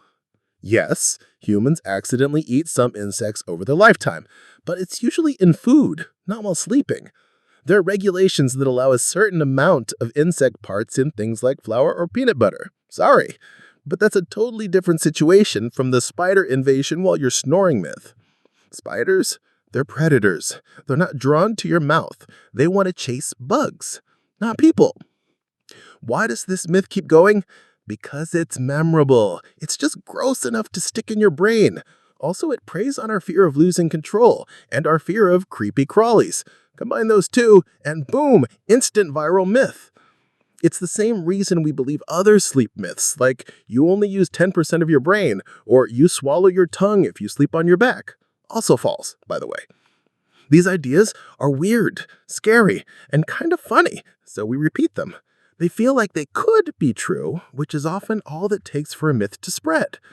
Final verdict, if you are worried about swallowing spiders in your sleep, you can relax. That stat, fake. The scenario, extremely unlikely. Your mouth at 2 a.m., not a spider hotspot. If you ever do wake up with a spider on you, which again is very rare, it probably took a wrong turn and regrets everything. So the next time someone drops the 8 spiders a year line, hit them with the truth. Actually, that fact was literally made up to show how fake facts spread, and it worked. Then smile and enjoy your sleep, spider-free. Alcohol doesn't actually kill brain cells. Let's get this one straight. Alcohol does a lot of things to your brain, but outright killing your brain cells? That's a myth.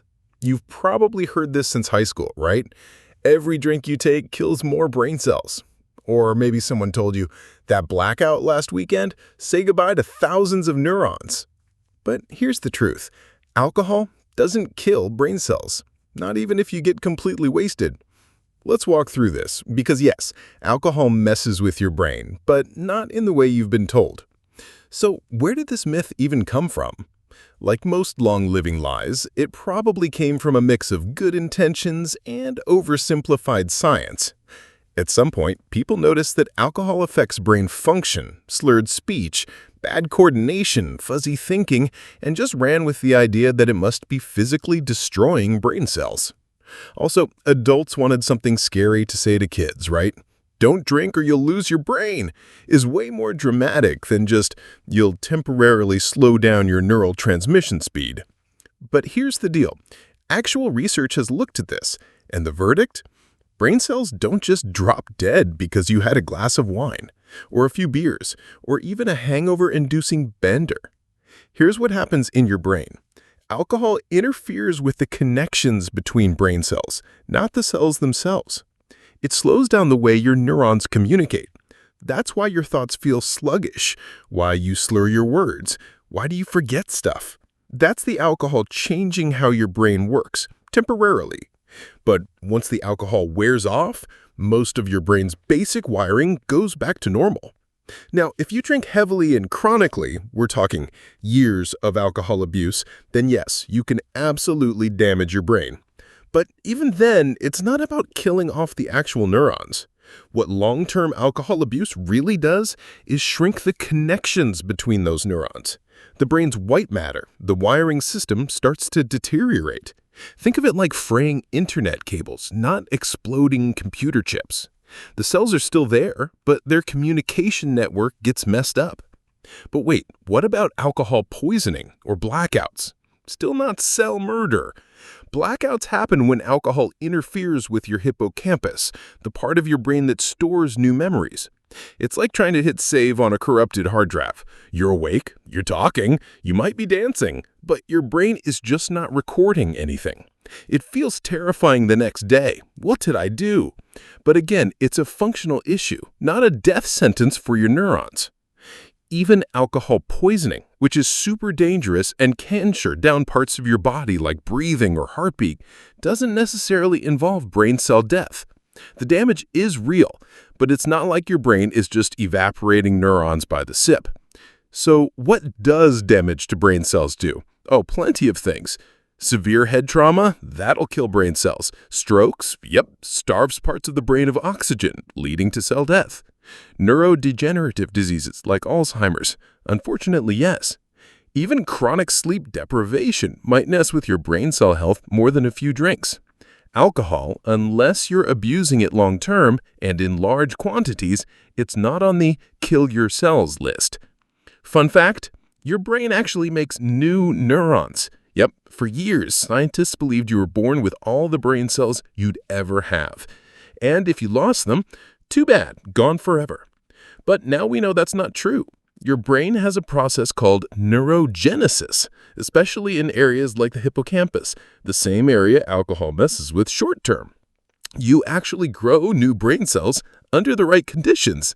So even if you did somehow lose a few, not from alcohol, your brain is trying to replenish them. So is alcohol safe then? Let's not go that far.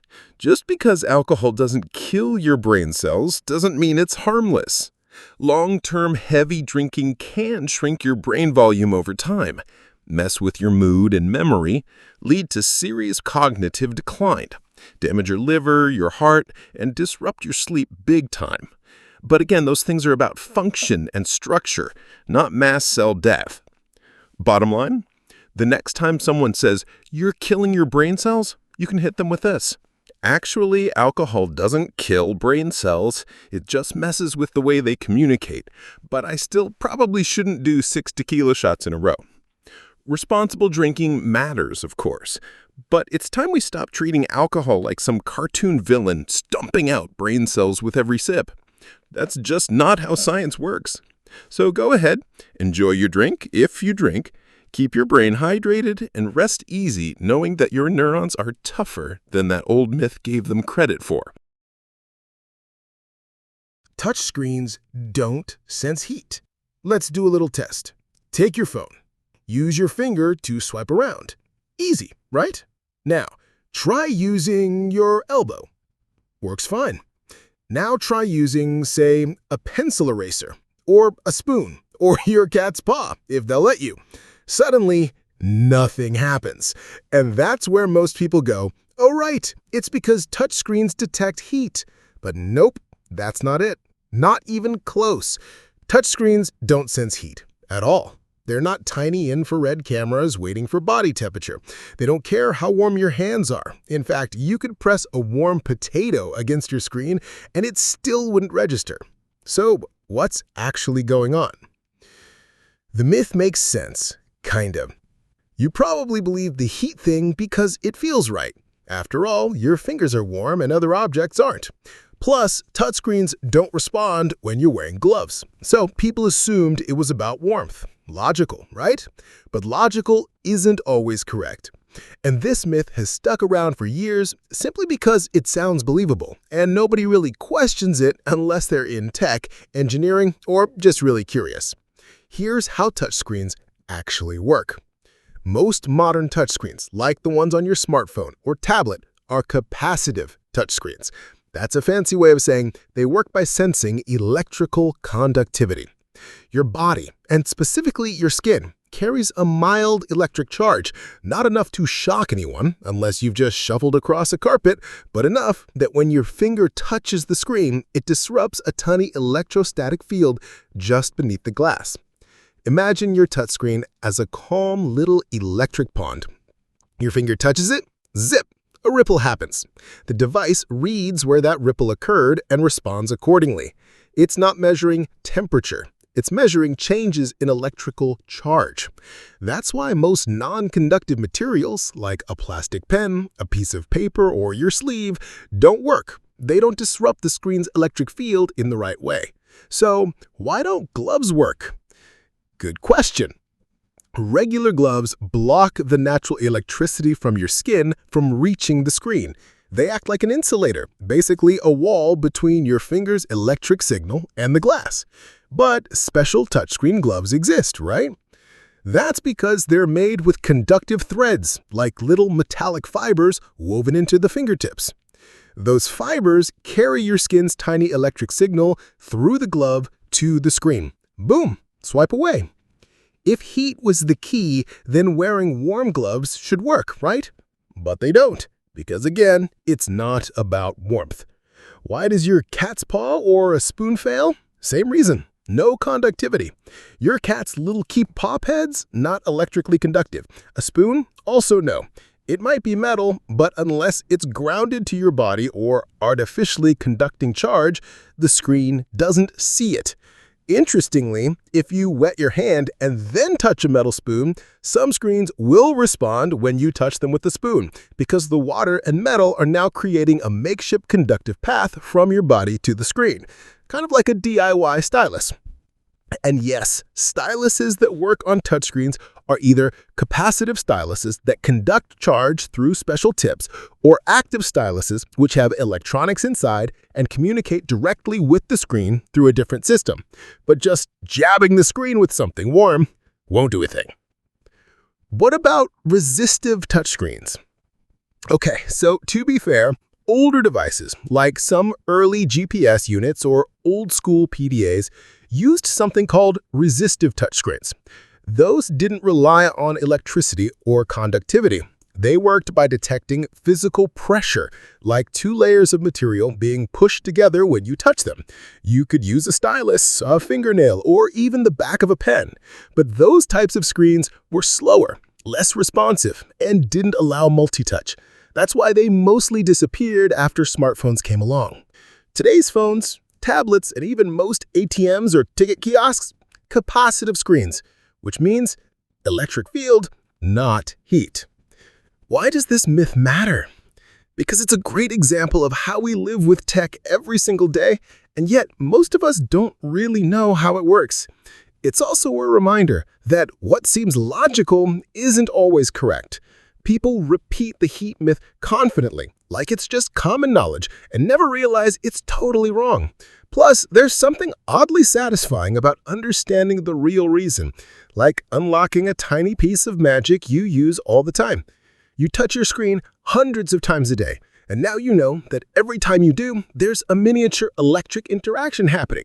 Your skin talking directly to your device in a silent, invisible handshake, and that's way cooler than it senses heat. A penny dropped from the Empire State Building can't kill you. You've probably heard this one before, maybe on a playground, maybe from a friend trying to sound scientific. It goes something like this. If you dropped a penny off the Empire State Building, it could kill someone walking below. Instant drama, right? A tiny coin becomes a deadly weapon. One casual toss and boom, homicide by spare change. But let's stop right there. It's not true. Not even close. A penny dropped from the top of the Empire State Building might sting, it might even surprise someone, but it will not kill them, and it definitely won't embed itself in their skull like a bullet. Let's unpack why, and it's actually a really cool crash course in physics. Why does this myth sound believable? To be fair, it sounds scary. The Empire State Building is over 1,400 feet tall if you count the antenna. That's a long way down. And people think, hey, gravity will just keep speeding up the penny until it's going so fast that it becomes deadly. And yeah, if gravity worked like that, we'd all be living in fear of falling acorns and loose bolts from airplanes. But gravity has a limit, and it's called terminal velocity. Here's how terminal velocity works. When you drop something, gravity pulls it down, accelerating it faster and faster. But it's not falling in a vacuum. It's falling through the air, and air fights back. The faster an object moves, the more air resistance pushes up against it. Eventually, the downward pull of gravity and the upward push of air balance out. The object stops accelerating and falls at a constant speed.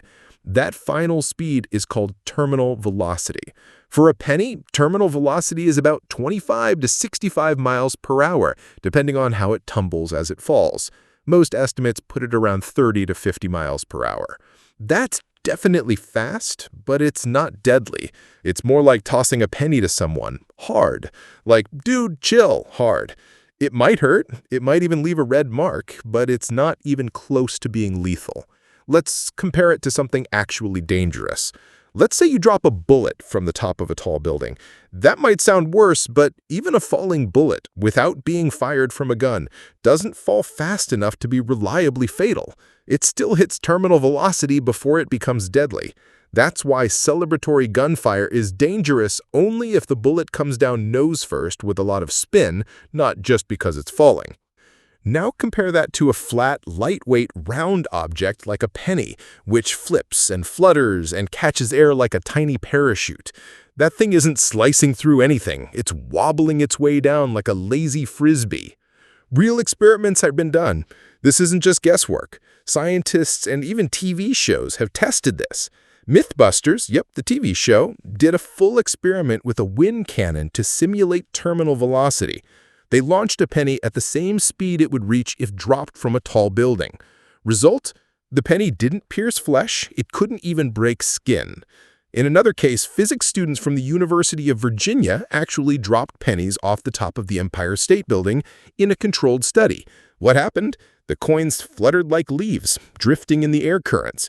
Some didn't even make it to the ground right away. They got pushed around by wind. So not only will a penny not kill you, it might not even land directly beneath where it was dropped. So why does this myth stick around? Because it's a great story. There's something thrilling about imagining everyday objects, the secret weapons. It turns boring coin into a potential murder mystery. Plus, it lets people sound smart when they bring it up in conversation. But once you learn the physics behind it, it's actually more interesting because it shows how misunderstood gravity, air resistance, and real-world motion actually are. It's also a good reminder that we tend to imagine things falling like they do in cartoons, like straight down in a perfect line, when in real life, wind, shape, and aerodynamics change everything. Can anything small become deadly when dropped? Sure, if it's dense, aerodynamic, and heavy enough to overcome air resistance quickly, it could be dangerous. For example, a hammer dropped from that height? Yeah, that's bad news. A wrench? Definitely not something you want falling from 1,000 feet above you. But a penny? No, it's not heavy enough. It's not sharp. It's not shaped for speed. It just doesn't have the physics to be deadly, even from a skyscraper. So what would happen if someone dropped a penny on your head? Worst case, you'd say, ow, look up confused and maybe feel annoyed. It'd be more like getting hit with a pebble someone flicked at you from across the room. Might mess up your coffee, might startle you, but it won't send you to the ER, and it definitely won't bury itself in your skull. You can't see a full moon every month. All right, this one feels like it should be obvious, right? You can see a full moon once a month. It's a monthly thing. That's just how it works. And yeah, most people believe that. The full moon is supposed to show up like clockwork. Every month, the same routine. A big glowing circle appears in the sky, and boom, werewolves howl, people get weird, and the tides do their thing. But here's the twist. You actually can't always see a full moon every month. In fact, some months don't have one at all. Yep, the idea that we see one full moon per month, that's not always how it goes down. Let's dig into why, and it has way more to do with how we measure time than with anything the moon is actually doing. First, what is a full moon exactly? Quick refresher, a full moon happens when the moon is on the opposite side of Earth from the sun, and its face is completely illuminated from our point of view. It's part of the moon's regular cycle, called a lunar cycle, and that cycle lasts about 29.5 days. And there's your first clue. Our calendar months, they don't line up perfectly with the moon. Most months are 30 or 31 days, and February is the wild card with 28 or 29. That means that some months actually have more or less than one lunar cycle inside them. So if you're trying to match full moon equals once a month using our human-made calendar system, you're already setting yourself up for some weird results. So when does this mismatch actually matter? Let's say a full moon happens on the first or second day of a month. If the next full moon isn't until 29.5 days later, it might land just after the next month starts, like on the first or second of that following month. That would leave the month in between without a full moon at all. That's called a calendar month without a full moon. And yes, it does happen. It's rare, but not once in a lifetime rare. It's just not something people tend to notice. These months even have a name. Black moon months. Cool name, huh? Wait, you're telling me there's a black moon? Yep. If you've heard of a blue moon, when two full moons happen in one month, then a black moon is kind of the opposite, a month with no full moon at all. These usually only happen in February, since it's the shortest month. There's just not enough time in those 28 or 29 days for a full 29.5-day lunar cycle to complete. So when a full moon lands at the very end of January and the next one doesn't come until early March, boom, February gets skipped. No full moon for you. So what's happening in the sky? It's not like the moon disappears. It's still up there. It still goes through its phases, waxing, waning, new moon, crescent, and so on. You just don't get the fully lit up circle for that month. It might be close. It might be almost full, but it's not the real deal. This totally throws off people who think the full moon is like the monthly rent. Always due, always reliable. Fun twist. Sometimes you get 2 in one month. Here's where it gets even weirder. Since the lunar cycle is 29.5 days, and our months are longer than that, sometimes you get 2 full moons in a single month. That second full moon, it's called a blue moon. So yes, that old phrase, once in a blue moon, is actually based on this rare lunar double feature. It usually happens about once every 2.5 years, and people think it's super mystical, but really it's just calendar math. Still kind of magical though. Okay, but why do people think there's always a full moon every month? Because most of the time there is. In 11 out of 12 months, you'll probably see a full moon. So our brains, being lazy, pattern-loving machines, just assume it's always the case. Plus, if you miss one full moon because of clouds, rain, you don't really notice. You just catch the next one and move on with your life. But when you actually track it, you'll see the gaps. You'll see the occasional month with no full moon, or the one with 2, or the months where the full moon sneaks in right at the edge. This is why time and space don't always get along. Our calendar is human-made. It's based on the sun, solar year, not the moon. We just jam 12 months into a 365-day year because it's convenient, not because it lines up perfectly with the natural rhythms of the moon. If we were going by the lunar calendar like some ancient civilizations did, and still do like the Islamic or Hebrew calendars, then each month would actually follow the moon, and you'd never have this weirdness. But we're stuck in solar time, so the moon just does its own thing while our calendar pretends like it's in charge. So the next time you look up, don't assume that the full moon is always there. Check an actual lunar calendar, and you'll see how often things don't line up the way we think they do. And if someone tells you there's always a full moon every month, now you've got the facts and the physics to bust that myth wide open. Ostriches don't bury their heads in the sand. Okay, tell me if you've heard this one. Someone's avoiding a problem, and you say, "You're just like an ostrich, sticking your head in the sand." It's a pretty common metaphor.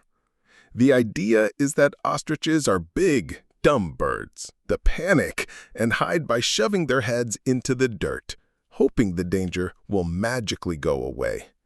Here's the problem with that image. It's completely false, like zero truth to it. Ostriches do not bury their heads in the sand. Not when they're scared, not when they're hiding, not ever. So where did this myth even come from? And why are we still blaming ostriches for having terrible survival instincts? First things first, ostriches are not idiots. Let's start with the basics. Ostriches are the largest birds in the world. An adult can grow up to 9 feet tall and weigh over 300 pounds. They've got powerful legs, sharp claws, and can run over 70 kilometers per hour, around 45 miles per hour. If you think they'd rather shove their head into the ground than use those killer legs to escape a threat, think again. When an ostrich senses danger, it has 2 options. Run, and it'll probably outrun whatever is chasing it. Fight. And trust me, you do not want to be on the receiving end of a kick from a 300-pound bird with dagger-like claws. Hiding their head in the sand? That would just get eaten. It's literally the worst possible move in the animal kingdom. So why do people think they do it? It actually comes down to a weird optical illusion and a whole lot of human misunderstanding. Here's the real behavior. Ostriches often lower their heads to the ground when they're tending to their nests. Their eggs are buried in shallow holes they dig into the dirt, kind of like a big scrape in the ground. And the ostrich needs to carefully turn the eggs with its beak to keep them evenly warmed.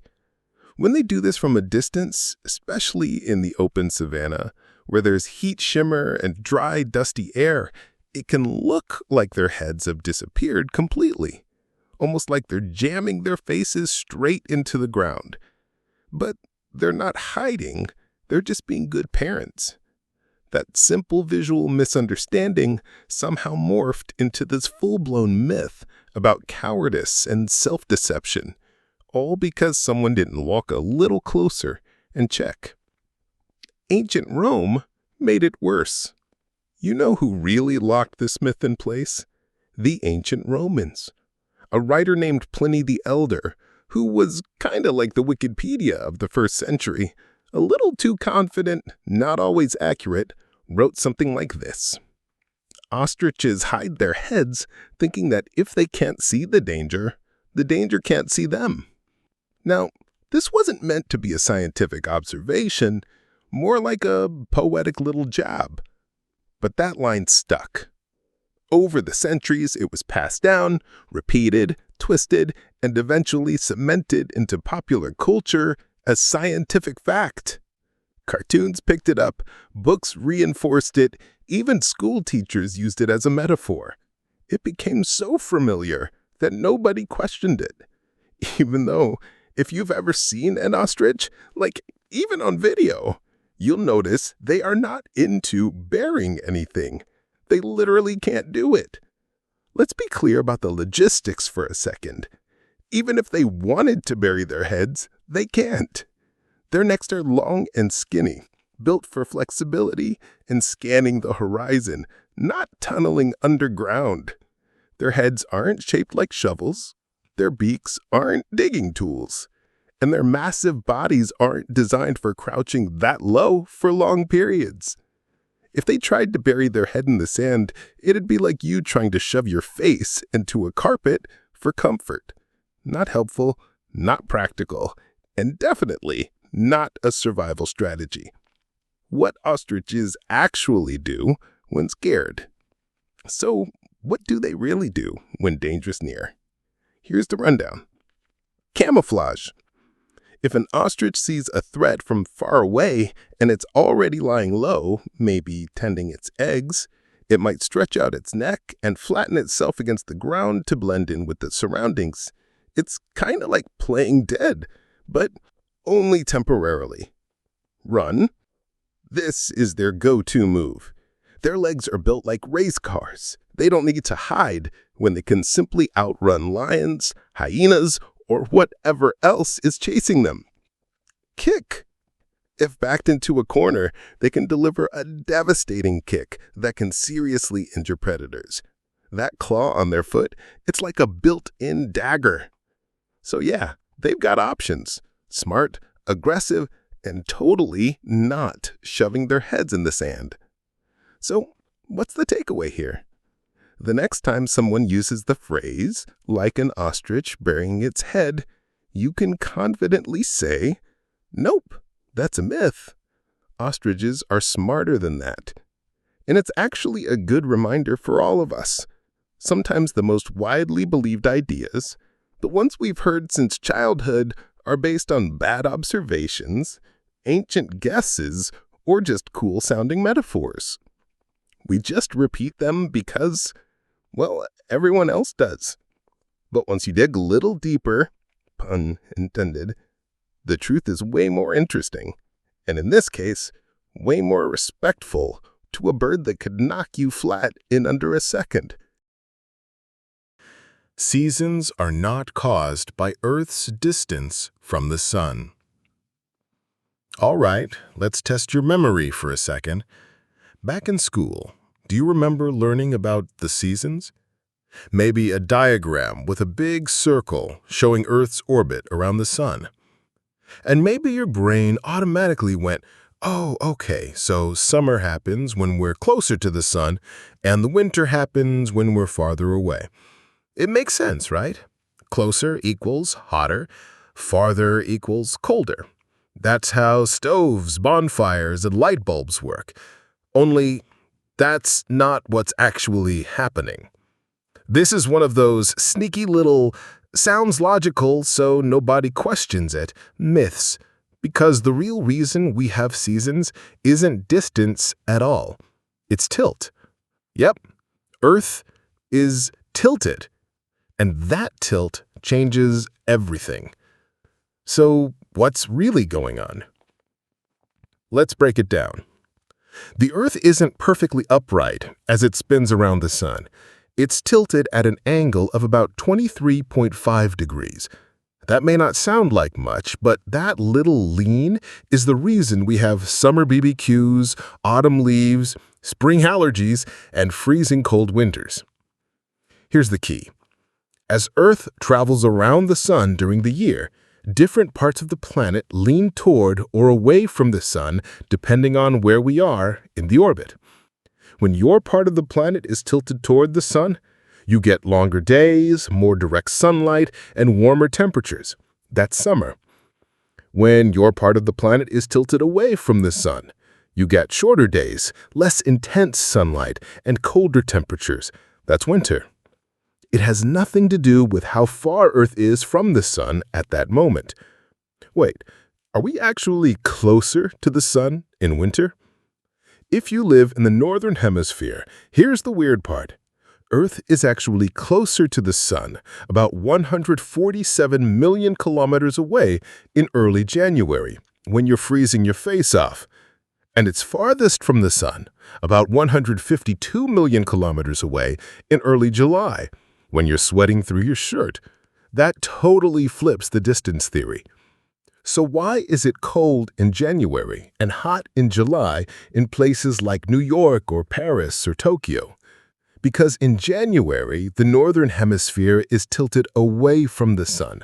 The sunlight hits at a lower angle and spreads out more, kind of like a flashlight hitting a wall from the side instead of head-on. Less light, less heat. And in July, we're tilted toward the sun, so we get that full, intense sunlight beating down on us. Boom, summer. Why does the southern hemisphere have opposite seasons? Ever wondered why it's summer in Australia when it's winter in Europe? It's not magic, it's tilt again. When the northern hemisphere is tilted toward the sun, the southern hemisphere is tilted away, and vice versa. That's why people in Argentina are wearing shorts at Christmas while Canadians are digging out their driveways. It's all about which half of Earth is facing the sun more directly at any given point in the orbit. And just to be clear, the tilt doesn't change direction during the year. It always points the same way in space, but as Earth moves around the sun, the relative position shifts, like a wobbly spinning top that always leans one way but circles the lamp. So what does the distance actually affect? Good question. Yes, Earth's orbit is slightly elliptical, meaning it's not a perfect circle but a gentle oval. So yes, we're technically closer to the sun in January and farther in July. But that distance difference only causes about a 7% variation in solar energy. That's not enough to drive entire seasons. However, it does have a minor influence on the intensity of the seasons, but mostly in the southern hemisphere. Because Earth is slightly closer to the sun during their summer, January, southern hemisphere summers are just a bit more intense on average. Same for winters, slightly milder, generally speaking. But again, the big game changer is tilt. Why the myth sticks around? So why do so many people still believe that seasons are caused by distance? Honestly, because it just seems obvious. Like, think of how heat works in daily life. You move closer to a heat source, you feel warmer. You move away, you feel colder. So our brains naturally assume the same logic applies to Earth and the sun. Plus, those orbit diagrams in textbooks usually show Earth's path as a super exaggerated oval, not a gentle ellipse. That makes it look like we swing wildly closer and farther from the sun, which is misleading.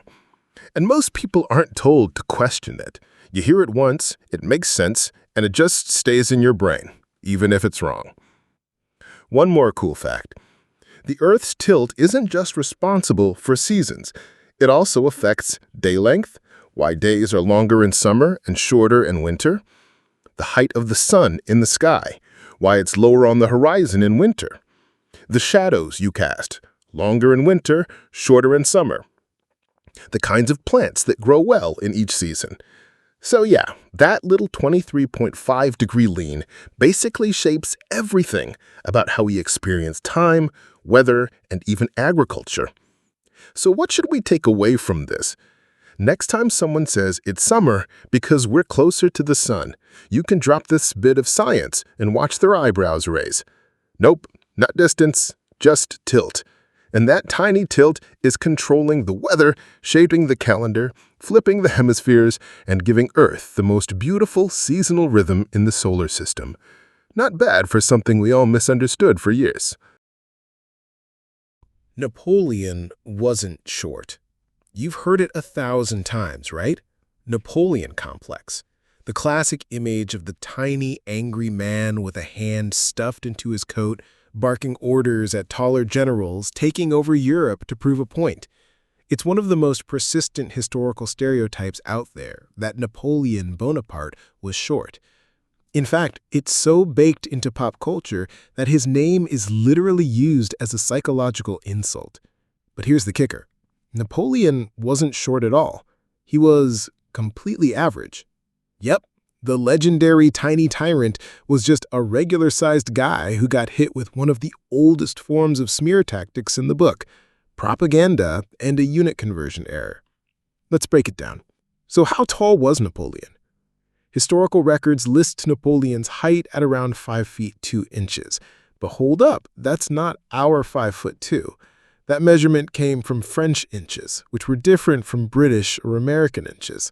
A French inch, or pouce, was slightly longer than the imperial inch we use today. When historians corrected for the difference, Napoleon's actual height turns out to be roughly 5 feet 6 or 5 feet 7 inches in modern terms. And guess what?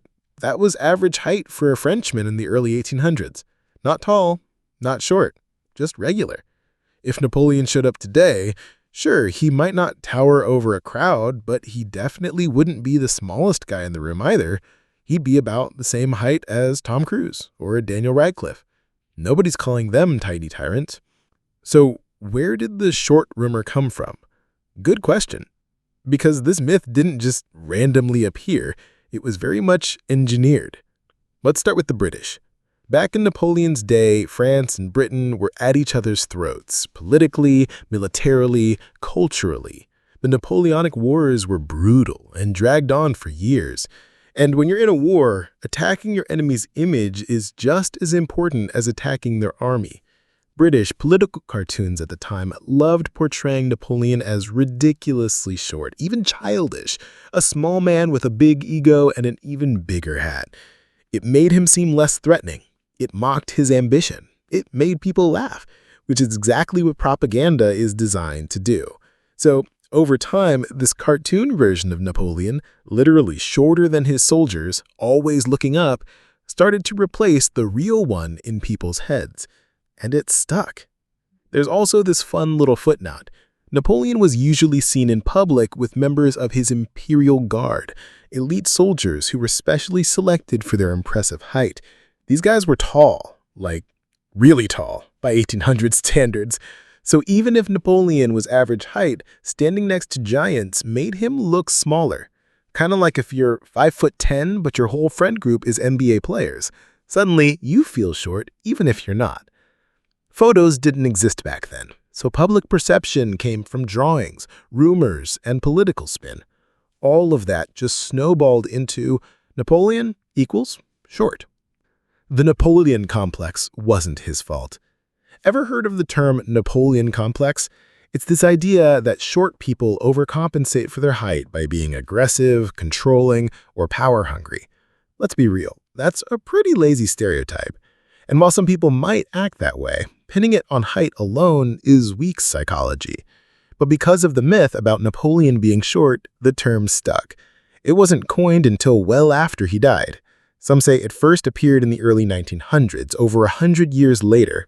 By that point, the damage was done. The public had fully committed to the image of Napoleon as the angry little guy with a chip on his shoulder. Even today, that's still the default. We treat it like common knowledge. But it's completely wrong. Napoleon was many things, but short wasn't one of them. He was a military genius, no doubt. He was strategic, ambitious, and obsessed with legacy. He also had some serious flaws, including, the whole invading most of Europe thing. But his height? Totally average. In fact, when he died, the British doctor who performed his autopsy listed him as 5 feet 2 inches in French units. The confusion came when people read that number and assumed it meant 5 feet 2 in English without adjusting for the measurement difference. That one misinterpretation launched a stereotype that lasted for centuries. So yeah, you've been visualizing the wrong guy this whole time. Bonus irony, he didn't even like being mocked for his height. Even though he wasn't actually short, Napoleon hated being perceived that way. He was known to be sensitive about his image. He liked having control over how people saw him, whether through paintings, statues, or official reports. So the fact that his legacy got boiled down to short man with a big ego, that's probably the last thing he would have wanted. Somewhere out there, if Napoleon could hear us, he'd probably be yelling, "I was average height, you fools." So what should we learn from this? Simple. History is often shaped by who tells the story, not just what happened. Napoleon wasn't short, but enemies needed to weaken his image. Artists exaggerated. People misread some measurements, and the public ate it up. Before you believe common knowledge, it's worth asking, where did that idea actually come from, and who stood to gain by spreading it? In this case, a British cartoonist from the 1800s still has millions of people thinking a military legend was 5 feet 2 in today's height. Wild, right? Bats aren't blind. You've probably heard the phrase, blind as a bat, right? It gets tossed around when someone fumbles for their glasses or squints at a menu in low lighting. It's one of those sayings that just feels true because it's been around forever. But here's the thing. Bats aren't blind. At all. In fact, some bats can see better than humans. Let that sink in for a second. This animal that gets constantly dunked on in metaphors about bad eyesight doesn't even deserve the reputation. It's one of those classic cases where a catchy phrase got way more attention than actual science. Where did this myth even come from? It all starts with how bats move. Bats fly erratically, dipping, swerving, zigzagging like they're half glitching through the air. People used to think, there's no way they can see where they're going. That's just pure chaos. But what we were watching was actually precision, not clumsiness. Bats use a system called echolocation, like natural sonar. They emit high-pitched sounds that bounce off nearby objects. Then their brains read the echo and figure out exactly what's around them, where a tree is, where an insect is, where you are. It's such a next-level skill that submarines and advanced military tech copied it. But people saw echolocation and assumed, oh, they use sound instead of sight? That must mean they can't see. Which is just false. Using one superpower doesn't mean the other one doesn't work. So what can bats actually see? It depends on the species, and there are over 1,400 types of bats worldwide. They don't all see the same way. Some bats, especially the smaller, insect-hunting ones, rely heavily on echolocation. Their eyesight isn't the best, but they're not blind. They can still see light, shapes, and movement, especially in low light. But here's the wild twist. Larger fruit bats, like flying foxes, don't even use echolocation. Why? Because they don't need to. These bats are active during twilight or nighttime, and they have excellent vision to help them find fruit in the dark. Some can even see in color. Imagine saying a creature with color vision is blind. It's like calling an owl deaf because it mostly uses its eyes. Even the echolocating bats still use vision as backup. It's not one or the other. It's both. Fun fact, they're built for the night. Bats are nocturnal, which means their eyesight has evolved for low-light conditions. Think of it like night vision goggles. Not perfect during the day, but amazing in darkness. If you or I walked into a pitch-black cave, we'd be bumping into rocks in seconds. A bat? It's flying full speed through that same cave, dodging stalactites, avoiding walls, catching bugs in mid-air with zero issue. Between their specialized retinas and echolocation, they basically have superhero-level spatial awareness. We call them blind because they don't see the way we do, but that's not blindness. That's just having a different skill set. Why do we keep saying blind as a bat then? Honestly, because it sounds good. It's punchy. It's easy to say. And people love metaphors that exaggerate. But here's the funny part. Even scientists knew this was wrong a long time ago. By the 18th century, experiments had already shown that bats could still navigate mazes without using their eyes.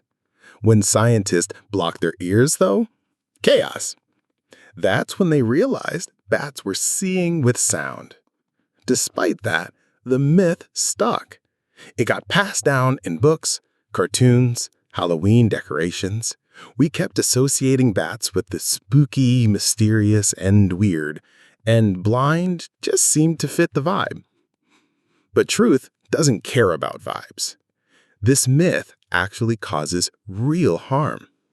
Here's where it gets serious.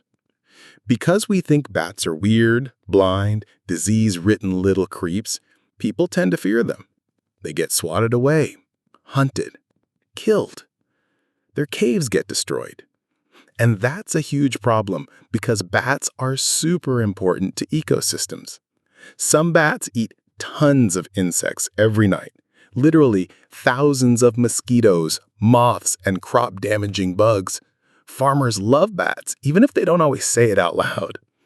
Other bats pollinate flowers or spread seeds.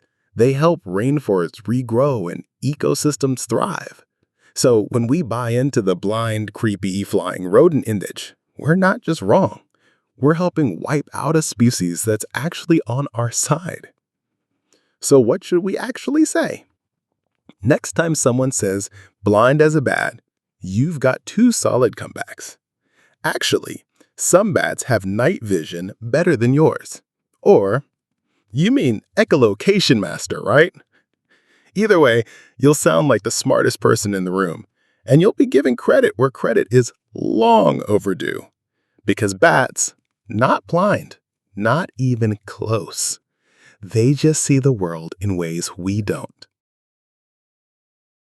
Touching baby birds won't make their mothers reject them. Okay, quick scenario.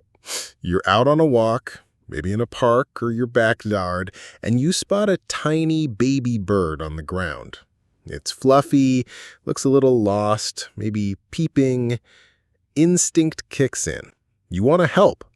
But then you hear that little voice in your head, or maybe a well-meaning adult nearby, whispering that classic warning. Don't touch it. The mom will smell you and abandon it. Sound familiar? We've all heard it. It's one of those nature rules passed down like gospel. But here's the truth.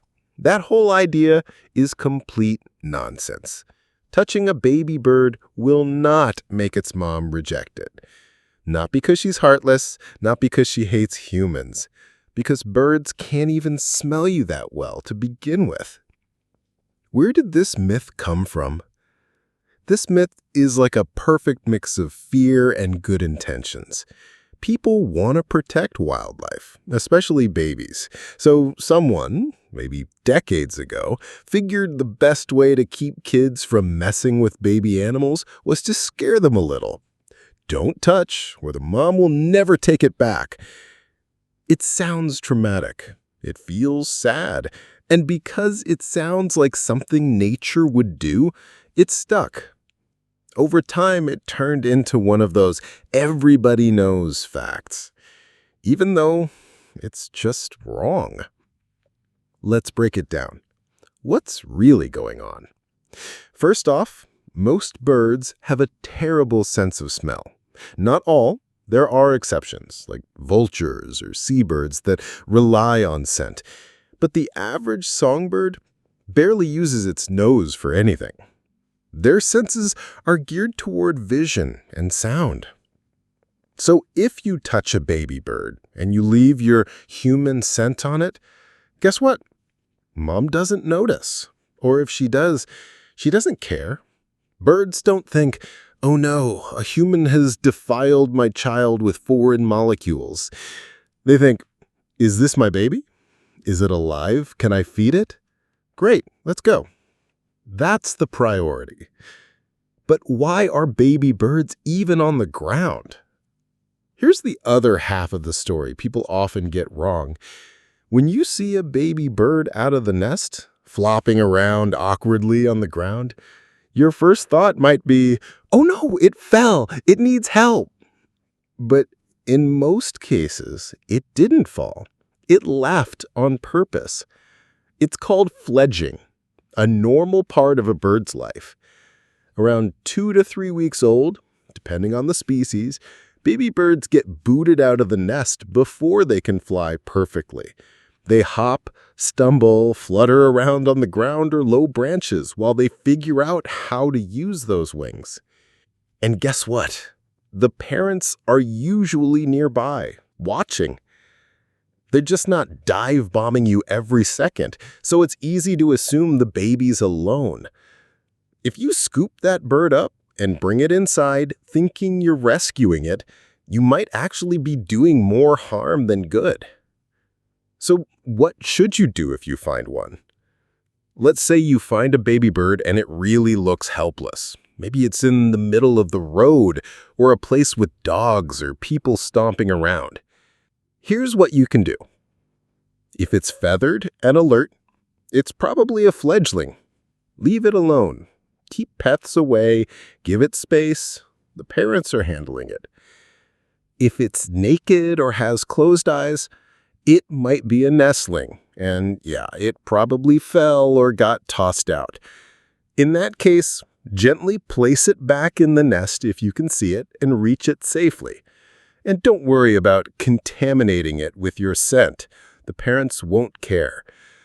If the nest isn't visible or reachable, you can even make a makeshift nest out of a small container with holes in the bottom, like a berry basket or margarine tub, and line it with soft leaves or tissue, and place it securely in a nearby tree.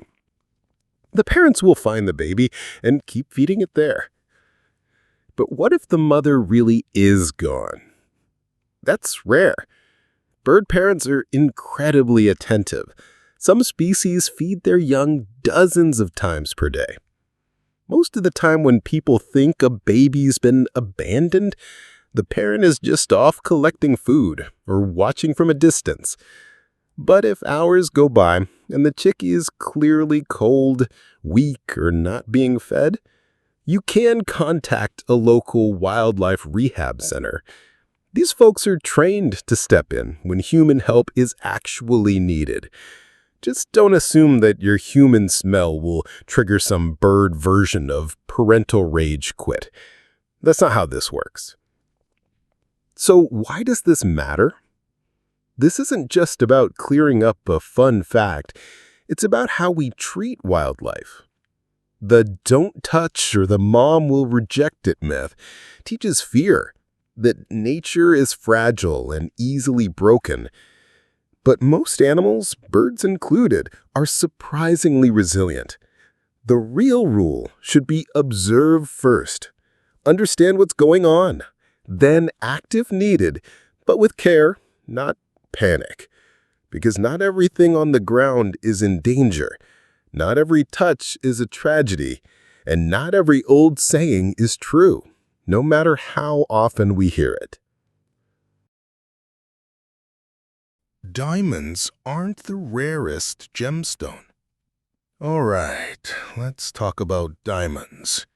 You've probably heard this one. Diamonds are so rare, so valuable, so precious. That's why engagement rings cost a fortune. It's been drilled into our heads by ads, movies, and even childhood fairy tales. If something sparkles like a diamond, it must be one of a kind, right? Well, here's the truth bomb. Diamonds aren't rare at all. In fact, compared to other gemstones, they're kind of common. Yeah, you heard that right. Diamonds, the king of gems, are absolutely everywhere. The idea that they're rare is one of the most successful marketing illusions ever pulled off. So where did this myth even come from? Let's rewind to the 1800s. Before then, diamonds were relatively rare, but still not the rarest thing on Earth. Then, in the late 1800s, massive diamond mines were discovered in South Africa, and suddenly, there were too many diamonds. More diamonds equals lower prices, right? Not if you're a clever company.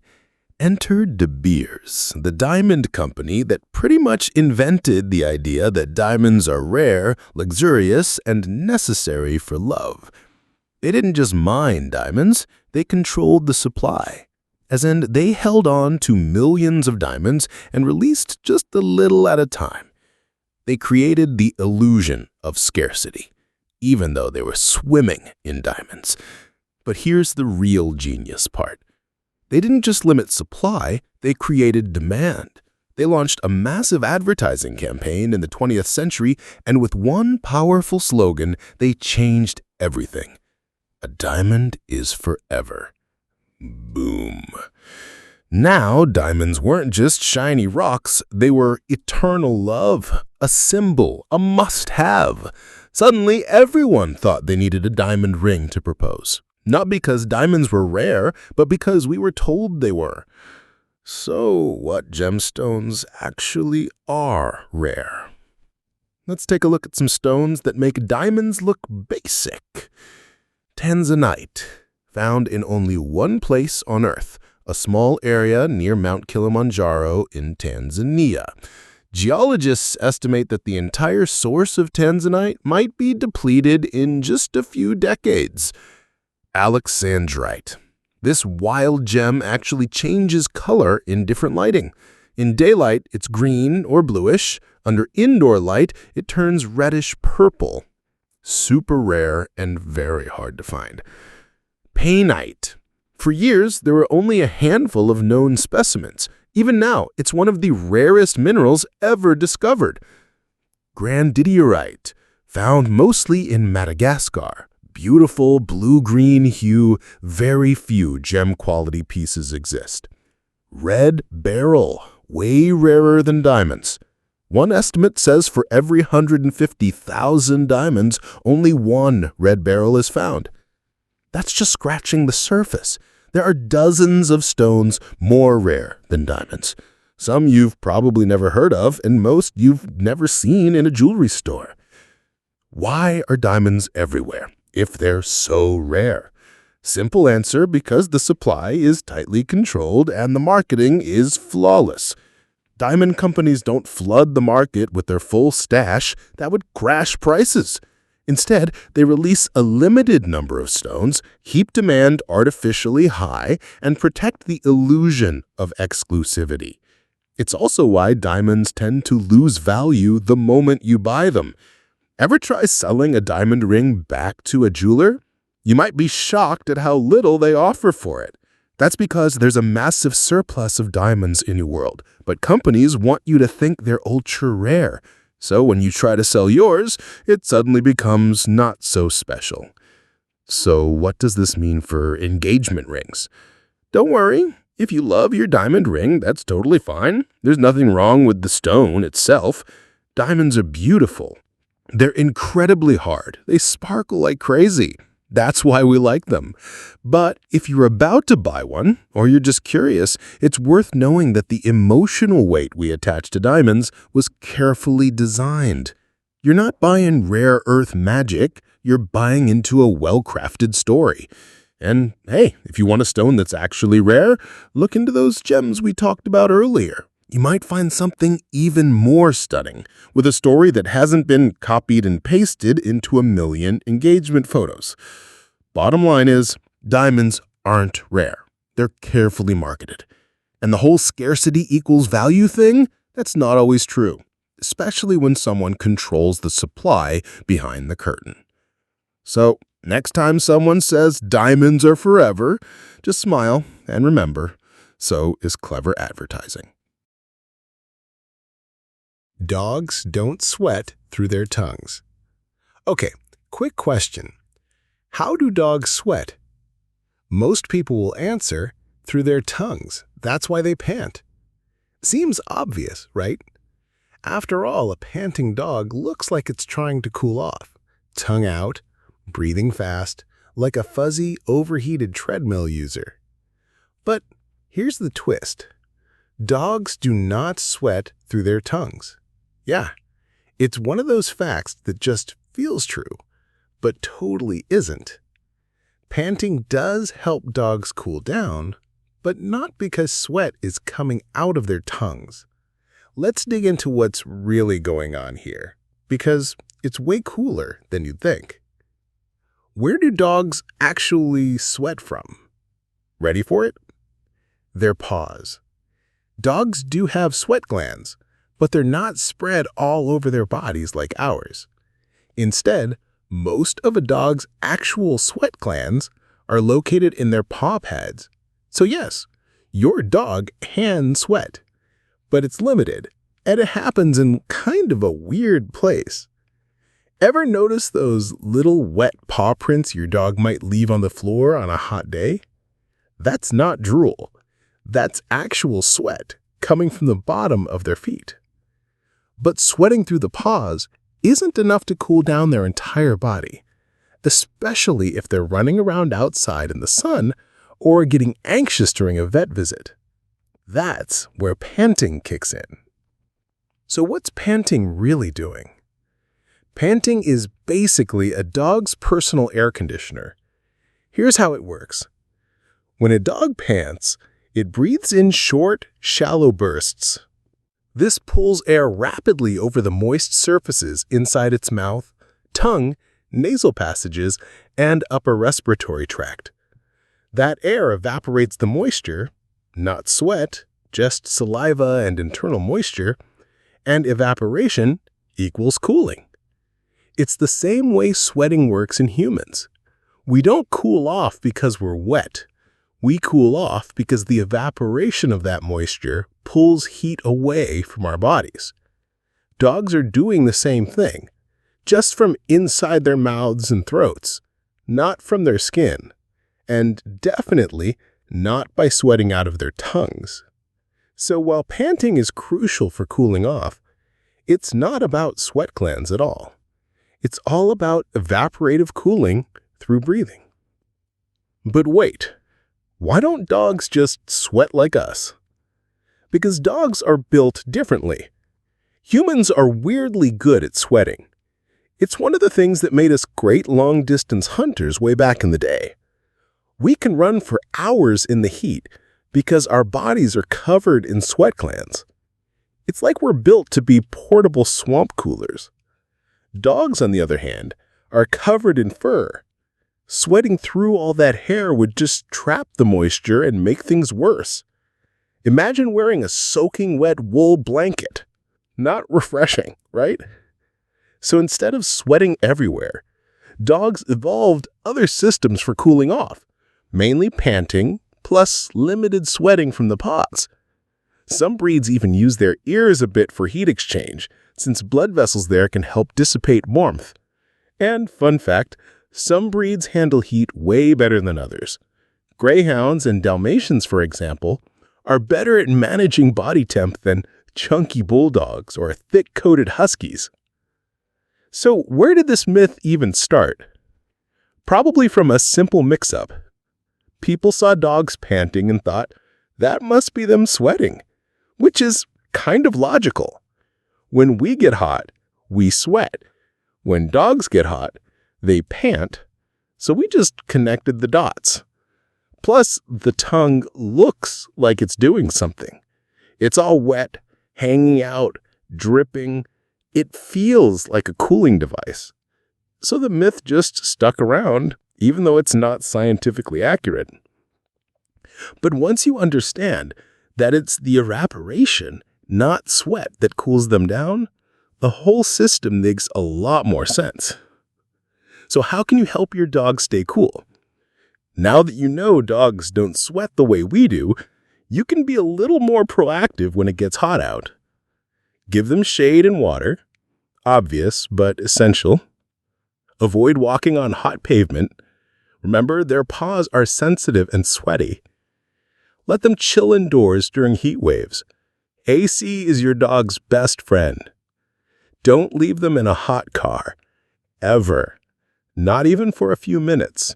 Dogs overheat fast. And if your dog is panting excessively, drooling heavily, or seems lethargic, those could be signs of heat stroke, which is a medical emergency. So yeah, that tongue thing, not sweat, not magic, just a brilliant little biological air conditioning system. So next time you see your dog panting like crazy, you'll know what's really going on. They're not sweating through their tongue. They're just running their internal fan on high speed, evaporating moisture to stay cool. And now you can be the smart one who busts the myth when someone says, "Ah, look at him. He's sweating through his tongue." Nope. He's evaporating like a science boss. Microwaves don't cook from the inside out. Okay, how many times have you heard someone say this? Microwaves cook food from the inside out. It sounds kind of magical, right? Like the microwave sends invisible waves deep into your lasagna, heats it up from the core, and then works its way outward. People repeat it all the time like it's a solid science fact. But here's the truth. Microwaves absolutely do not cook food from the inside out. In fact, they mostly cook food from the outside in, just like your oven or stovetop.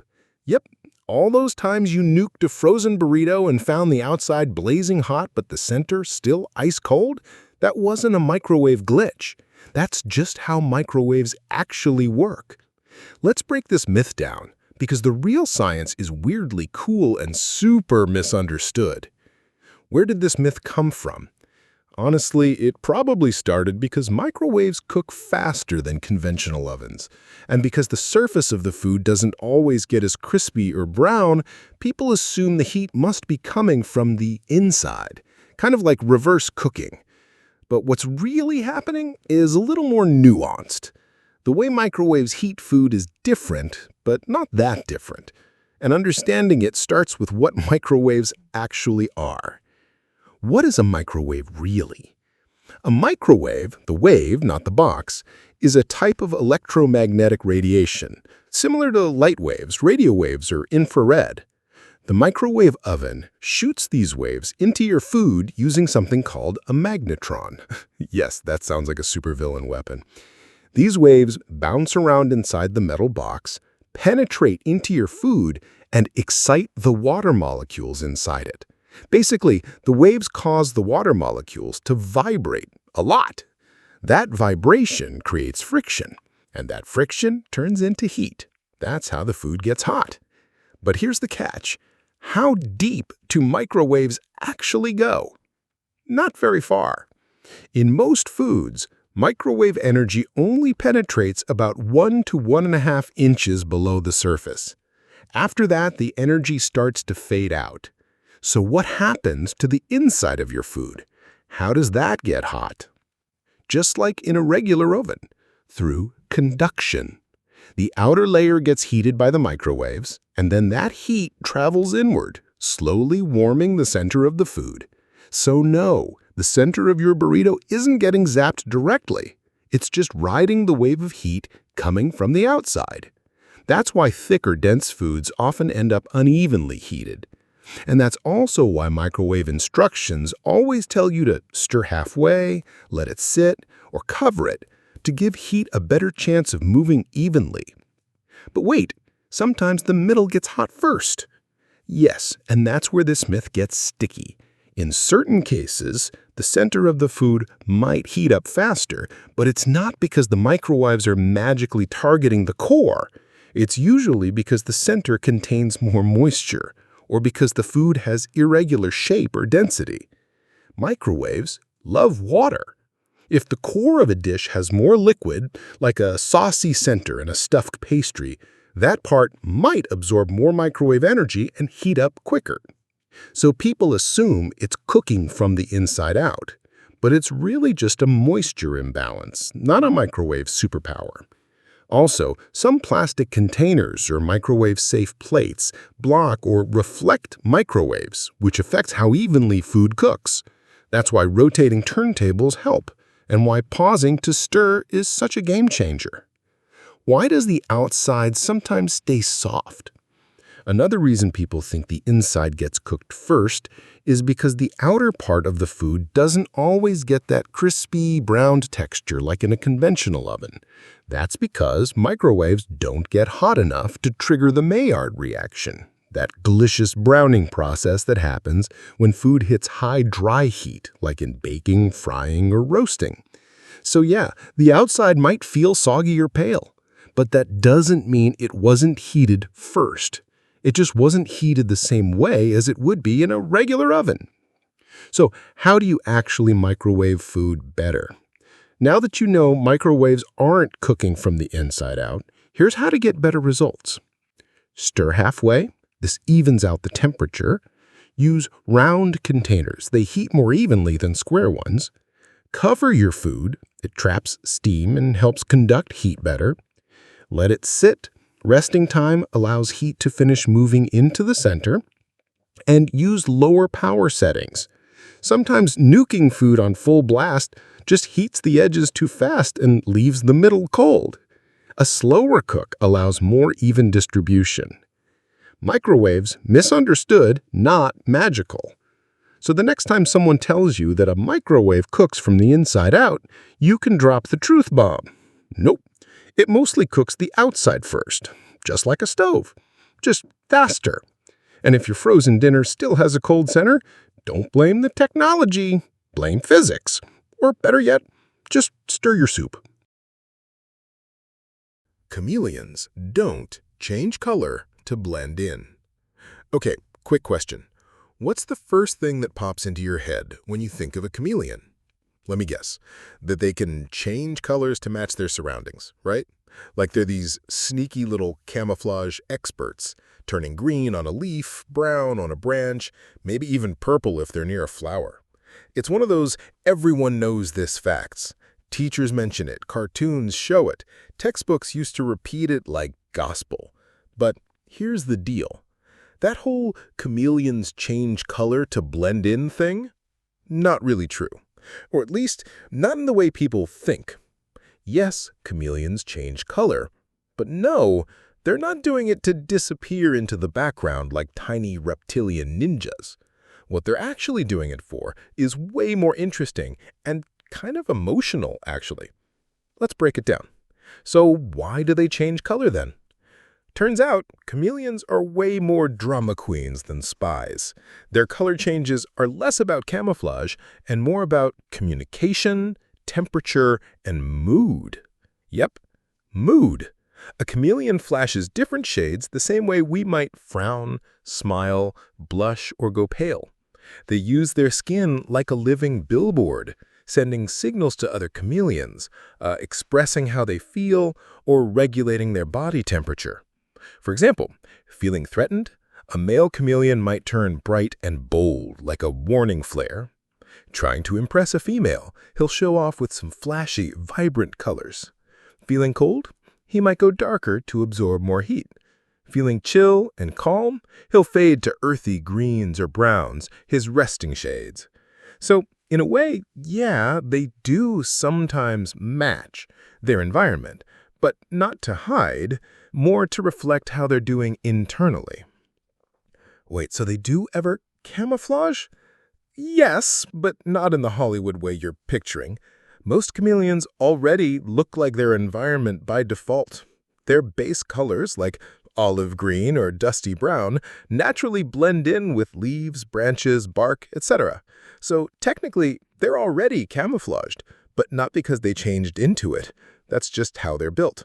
So if they're sitting on a tree and they look green, they didn't transform to match the tree. They were already green. It's like a bonus feature of their natural look. They might make subtle shifts in brightness or pattern to match light levels better, but full-on shape-shifting to become an exact copy of the background, that's pure myth. They're not magic shapeshifters. They're more like moody lizards with built-in mood rings.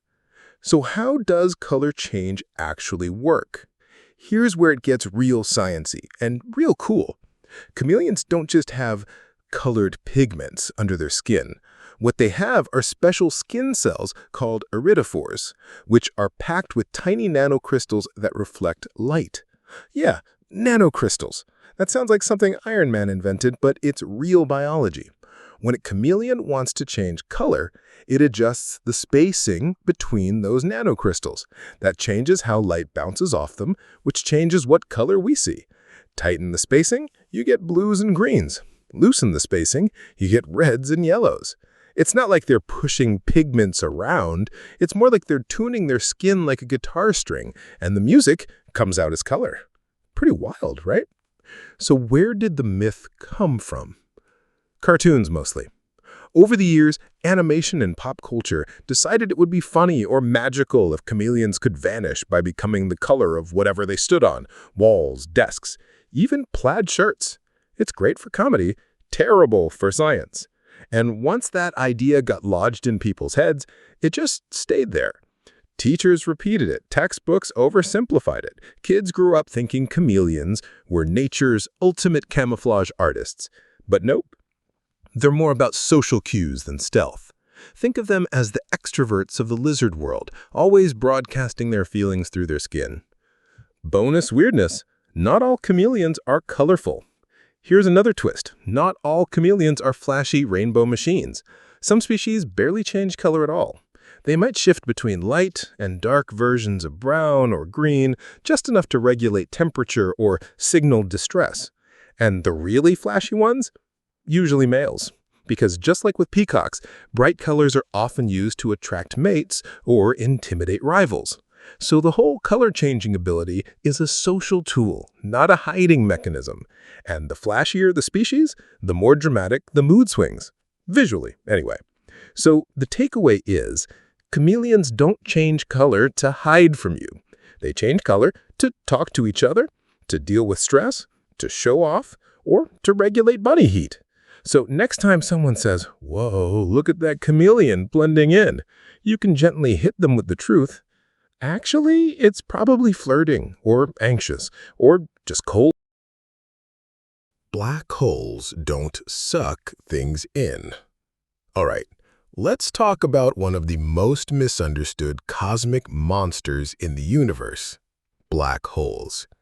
Now be honest, when you hear the term black hole, what's the first image that comes to mind? Probably a giant swirling space drain, right?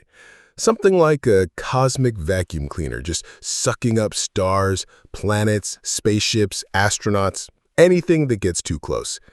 Sci-fi movies have definitely hammered that image into our brains.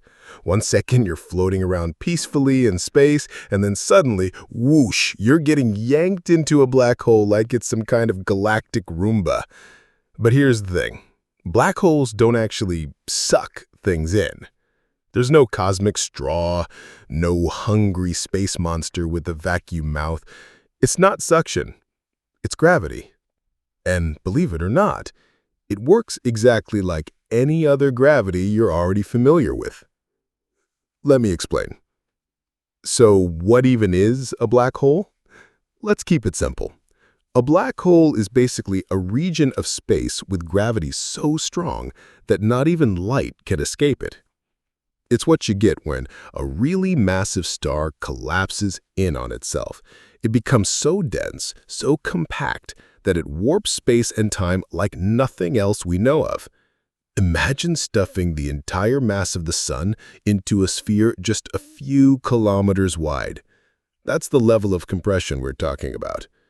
But here's the key thing most people don't realize. Black holes don't have some magical sucking force. Their gravity isn't special in the way people assume. It's just gravity. Same as what the Earth has, same as what the Moon has, just stronger because it's more massive and more compact. Okay, but stuff still falls into them, right? Yep, but here's where it gets interesting. If our sun suddenly got replaced by a black hole of the exact same mass, just pretend for a moment, Earth wouldn't get sucked in. Nope, we'd just keep orbiting around it like normal. We'd be cold and dead because, well, no sunlight, but we wouldn't spiral into oblivion. Why? Because the gravity hasn't changed. The mass is still the same. It's just more concentrated now. Gravity doesn't care about appearances. It only cares about how much stuff is there and how far you are from it. So unless you get too close, like really close, a black hole isn't going to reach out and drag you in like some horror movie monster. What happens if you get close? Here's where things do get wild. If you do get too close, past a certain invisible boundary called the horizon, then yeah, you're done for. Nothing escapes from inside the event horizon. Not light, not radio waves, not even information about what went in. And if you're falling into a really massive black hole, you probably wouldn't even feel it right away. You'd cross the event horizon and it would be totally silent, totally dark, and totally inescapable. But again, you have to go to it. It's not going to reach out across the galaxy and yank you in from millions of miles away. That's not how gravity works. It's not suction, it's just space curvature. You fall in only if you wander too close, just like how you'd fall into a pit on Earth if you stepped over the edge. So where did the sucking myth come from? Mostly the media. Movies, books, and even cartoons love dramatizing black holes as these unstoppable vacuums that can rip apart entire galaxies from across the cosmos. But in reality, a black hole just sits there, quiet, motionless, waiting. Unless it's actively feeding, like if a nearby star is shedding matter that spirals into it, it's basically invisible. You wouldn't even know it was there unless you were ridiculously close or had the right telescopes. The drama? That's Hollywood. Science? It's more subtle and, honestly, way creepier. Fun fact, the orbit myth. Here's something mind-blowing. Stars can orbit black holes without getting pulled in. Entire star systems can exist around them stably. There's a supermassive black hole at the center of our own Milky Way galaxy, and we've seen stars whipping around it for decades. Fast, yes, wild, definitely, but they're not getting sucked in. They're just following the rules of orbital mechanics, just like Earth orbits the sun. And guess what? We're about 26,000 light-years away from that black hole. It's not coming for us. Not now. Not ever. Let's talk about spaghettification. Okay, I know you've been waiting for this part. The term is too good to ignore. If you do fall into a black hole, especially a smaller one, you might experience what scientists call spaghettification, which is exactly what it sounds like. Because gravity is so intense and increases so rapidly the closer you get, your feet might be pulled faster than your head. You stretch. You become spaghetti. Your atoms get torn apart. Again, terrifying. But not because of suction, but because of intense tidal forces caused by gravity itself. So yeah, black holes are not to be messed with, but they're not out there actively slurping up the universe. So what should you remember? Black holes don't suck. They attract, just like any object with gravity. You only fall in if you get too close. Their pull depends on mass and distance, not magical space vacuum powers. They can exist quietly and harmlessly for billions of years without bothering anyone. And the scariest part is, you'd never see one coming. So, the next time someone says, "Whoa, it's like a black hole is sucking it up," just smile and tell them, it's not sucking. It's just gravity being dramatic. Einstein didn't fail math. Okay, time for a reality check on one of the most popular feel-good myths out there. You've probably heard this story. Don't worry if you're bad at math. Even Einstein failed math in school. It gets passed around like a motivational snack. Teachers use it to cheer up struggling students. Parents tell their kids when homework gets tough. It's practically the poster myth for genius underdog who made it anyway. But here's the truth. Einstein did not fail math. In fact, he was actually incredibly good at it. I know, that totally ruins the underdog vibe, but it also makes the real story so much more interesting, because instead of some genius rising despite being bad at math, you get to learn how weird, rebellious, and actually brilliant young Einstein really was. Let's dig into this myth and see where it came from, and why it's just flat out wrong. So, where did this Einstein failed math story even start? Believe it or not, this myth started while Einstein was still alive. In 1935, a newspaper published an article claiming Einstein had failed math as a kid. It made headlines, especially because, by that point, Einstein was already a world-famous scientist with the wild hair and Nobel Prize to match. People loved the idea. The image of a scruffy genius who once bombed his math class but went on to change the universe. That's storytelling gold. But when Einstein saw the article, he laughed. He reportedly said, "I never failed in mathematics.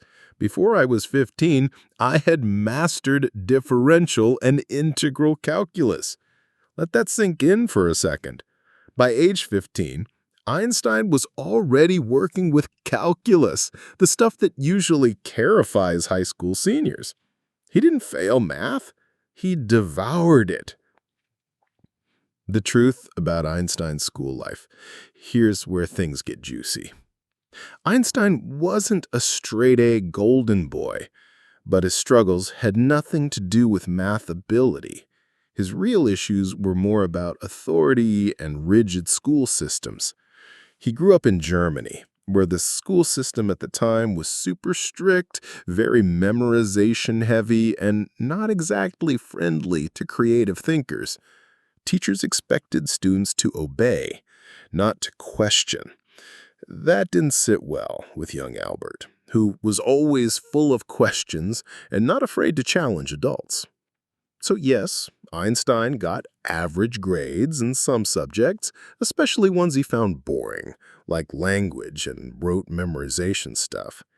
He was also known to skip class and even got kicked out of one school for being a disruptive influence. But math? Physics? Anything involving numbers, logic, and thinking outside the box? He thrived in that stuff. He taught himself advanced mathematics long before most of his classmates even touched algebra. When he applied to the Swiss Federal Polytechnic, a prestigious school in Zurich, he actually aced the math and physics sections of the entrance exam. The only reason he didn't get accepted on the first try was because he was too young and bombed the language and history parts. Again, not a math issue. Why does the myth stick around? Simple. It's comforting. The idea that Einstein, the guy who redefined space and time, once flunked math, makes the rest of us feel better. It humanizes him, makes genius seem less out of reach, gives people hope that struggling in school doesn't mean you're doomed. And you know what? That part is kind of true. Einstein's life does show that school grades aren't everything. But if we're gonna tell that story, let's tell it accurately. Because what Einstein really struggled with wasn't math. It was fitting into systems that didn't understand how his mind worked. That's a way more powerful message. Some extra mind-blowing Einstein facts. He taught himself algebra and geometry over one summer at age 12, just for fun. By 15, he was breezing through differential calculus. He once said he loved math because it was the only subject where the answers made sense.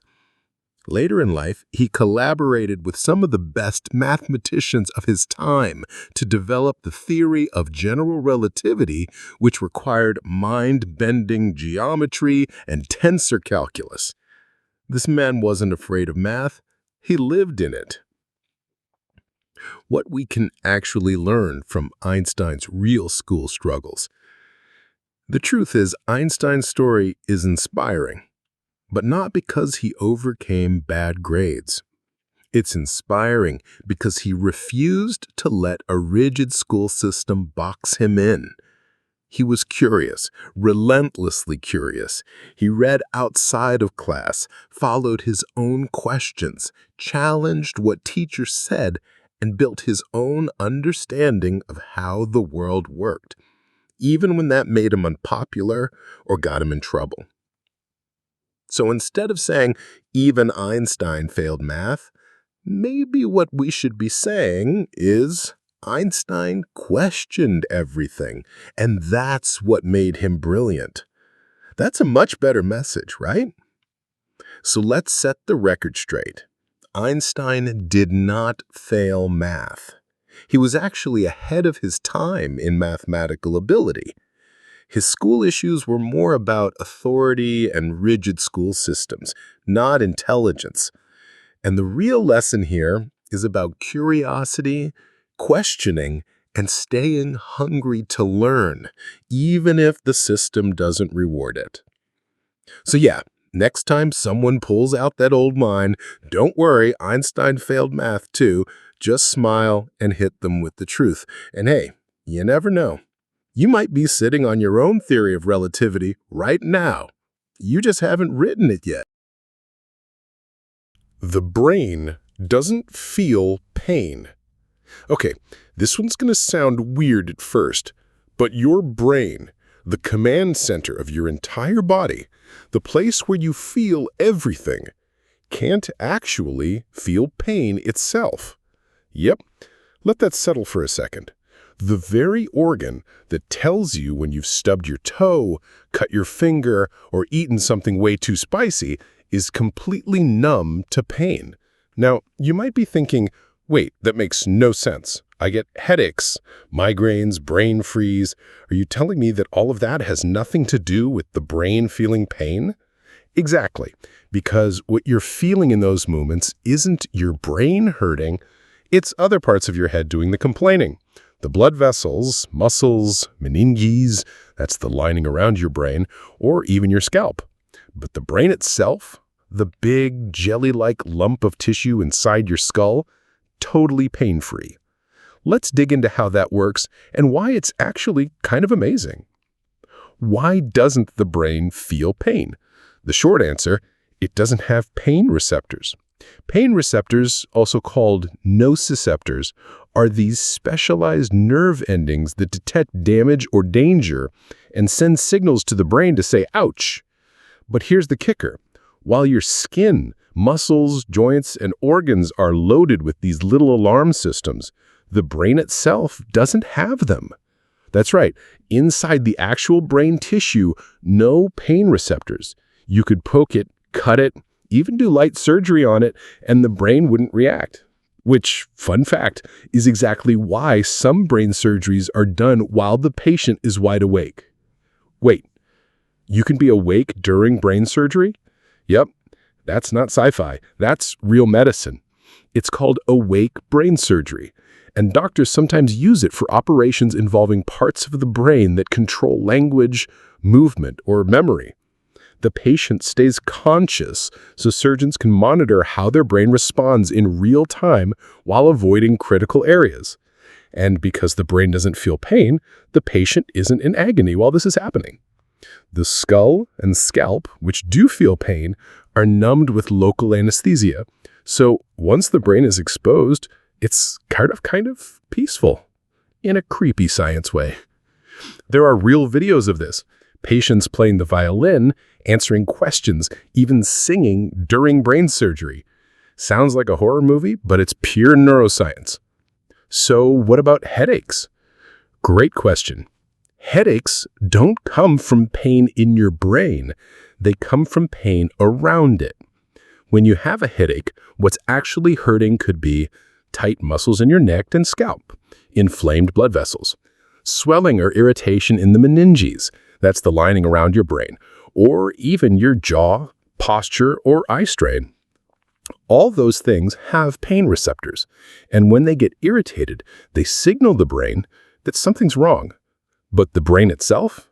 Still just chilling, still not feeling a thing. Even with a migraine, which feels like it's happening deep inside your skull, the pain comes from changes in the blood vessels and nerves around the brain, not in it. And what about brain freeze? Another good one. Brain freeze, that sharp stabbing pain you get when you slam back an icy drink too fast, isn't your brain hurting either. It's your body freaking out over rapid temperature change in your palate, roof of your mouth, and the blood vessels nearby. Those cold-triggered vessels rapidly constrict and then dilate, triggering nerves that signal to the brain, out, something's wrong here. The pain feels like it's in your head because of how the nerves are wired. But again, the brain itself isn't the source. Weird how that works, right? So, is this a design flaw or genius evolution? Honestly, it's kind of genius. Your brain is already working overtime just to keep you alive, regulating your heart rate, breathing, processing emotions, solving problems, remembering passwords you forgot 10 times. The last thing it needs is to be constantly distracted by pain inside itself. Plus, having pain receptors in the brain tissue might actually be dangerous. It could interfere with how we think or feel emotions, or worse, cause chronic phantom pain inside the organ we use to detect pain in the first place. That's a recipe for confusion. By placing pain receptors around the brain instead of inside it, evolution gave us a neat way to detect trouble without messing with our most important organ's clarity. So, no, it's not a glitch. It's a feature. Let's wrap this one up. Your brain can't feel pain. It doesn't have pain receptors. That's why people can be awake during brain surgery. Headaches and brain freeze don't come from the brain hurting. They come from things around it. And evolution probably designed it this way on purpose. So next time someone says, "My brain hurts," you can gently correct them. Nah, it's just the packaging. Your brain's fine. It doesn't even know what pain feels like. And that little blob of gray matter in your skull, it'll just keep thinking, feeling, dreaming, without ever feeling pain itself. Kind of poetic, isn't it? Antibiotics don't work on viruses. This is one of those facts that somehow still surprises people. You feel sick, you go to the doctor, you want something that works fast, something strong. So you ask for antibiotics, thinking they'll knock out whatever's messing with you. But here's the truth bomb. If it's a virus, antibiotics won't do a thing. Literally, nothing. They're like trying to use a fire extinguisher on a snowstorm. Wrong tool, wrong job. Let's break this down in the simplest way possible, because once you get the difference between bacteria and viruses, this whole thing becomes crystal clear. What exactly are antibiotics? Antibiotics are like little assassins, but only for bacteria. They're designed to target specific structures inside bacterial cells. For example, some antibiotics break down the bacteria's cell wall. Others stop them from multiplying, and some just shut down their protein factories. All of this works great on bacteria, but viruses, they don't even have those parts. Trying to use antibiotics on a virus is like trying to fix a broken lamp with a sandwich. You're just not speaking the same biological language. So what's the difference between bacteria and viruses? Here's the quick cheat sheet. Bacteria are living cells. They can reproduce on their own. They have a metabolism. They're like tiny, weird animals. Viruses aren't really alive. They're more like biological USB drives. They need to plug into your cells to do anything. They can't eat, grow, or move on their own. Bacteria equals freeloaders who cause trouble, but they have their own bodies. Viruses equals hackers that break into your cells and hijack them. Because viruses don't have the parts antibiotics target, those drugs just bounce right off. It's like trying to punch a ghost. Common illnesses caused by viruses that antibiotics can't treat. Let's go through some usual suspects. These are all viral infections. The common cold, the flu, most sore throats except for strep, COVID-19, bronchitis, most ear infections in kids, stomach bugs, nausea, diarrhea, vomiting. For all of these, antibiotics are useless. They won't make you feel better. They won't shorten the illness. They won't stop the spread. They might even make things worse, but we'll get to that in a minute. So why do people still think antibiotics help? There are a few reasons. Placebo effect. Sometimes you take antibiotics and a few days later you feel better. But you would have felt better anyway. The virus was already on its way out. The antibiotic just happened to be there for the ride. Misdiagnosis. You might have had a bacterial infection once that really did need antibiotics, like strep throat or a UTI, and now your brain thinks antibiotics equals magic cure for everything. Doctors are trying to play it safe. In the past, doctors handed out antibiotics like candy just to cover all the bases, especially if they weren't 100% sure what was causing the symptoms. That habit stuck, and now it's a problem. What's the big deal? Can't I just take antibiotics just in case? Here's where things get serious.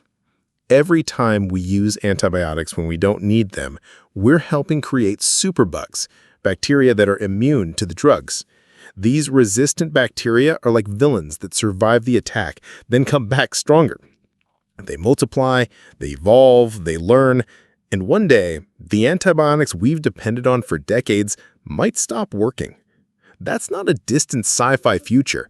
It's already happening in hospitals around the world. So no, taking antibiotics just in case is not harmless. It's adding fuel to a fire we're all trying to put out. What should you do instead? If you've got a virus, the flu, a cold, a cough, or COVID, what you need is supportive care, not antibiotics. That means rest, hydration, over-the-counter meds to reduce fever or inflammation, maybe some hot tea and a blanket burrito situation. If symptoms drag on longer than expected, get worse suddenly, or come with strange complications, then it might be time to check for a secondary bacterial infection. But antibiotics should be a backup plan, not your go-to. Let's clear it up once and for all. Antibiotics kill bacteria. Antibiotics do not kill viruses. Taking antibiotics for a virus won't help you, but it will help bacteria evolve into something scarier. The best thing you can do is let your immune system do its job, with some comfort and care. Next time someone says, "I'm sick, I just need antibiotics," maybe pause and ask, "Do you know if it's bacterial?" Because throwing antibiotics at a virus is like yelling at the wrong suspect. It doesn't get you justice, and it might just make the real bad guy harder to catch next time. Evolution doesn't have an end goal. You've probably heard someone say something like, "Humans are the peak of evolution," or "We evolved to be the most advanced species." Sounds flattering, right? But here's the truth.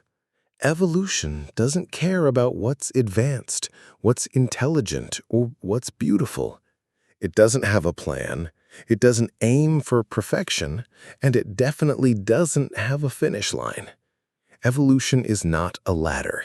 It's not trying to upgrade species until we all turn into some kind of ultra-intelligent space wizards.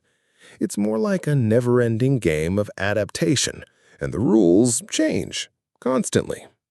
Let's unpack that. Evolution isn't trying to make things better, it's just trying to make things fit. At its core, evolution is about survival and reproduction. That's it. Nothing deeper, nothing spiritual, no hidden design. Just, does this thing help an organism survive in its environment long enough to pass on its genes? Cool, it stays. If not, it disappears. That's it. If growing big, sharp claws helps a species hunt better, it'll evolve claws. If being small and sneaky is better for survival, then sneakiness wins. If losing your eyesight actually helps you conserve energy in a dark cave, boom, you evolve into a blind cavefish. See the pattern? There's no final destination where evolution goes, all right, mission complete. Everything is just a response to what works now. Not what will work in the future, not what looks cool in textbooks. So humans aren't the end product? Nope, not even close. We're just a snapshot, a current version, like an app that's constantly updating itself based on user feedback. We're version 8.5 of some weird biological beta program, and updates are always rolling out. In fact, humans are still evolving right now. Some people are developing extra wrist arteries. More kids are being born without wisdom teeth. Our brains are even subtly changing shape over time. So no, we didn't hit peak human and stop. We're still being shaped by what's happening around us. Food availability, technology, climate change, diseases, even how much time we spend indoors. Evolution's not done with us because it's never done with anything. But why did we evolve intelligence if there's no goal? Good question. Here's the simple answer. Because intelligence helped us survive. That's it. Being smart let us make tools, hunt better, form communities, tell stories, store knowledge, make fire.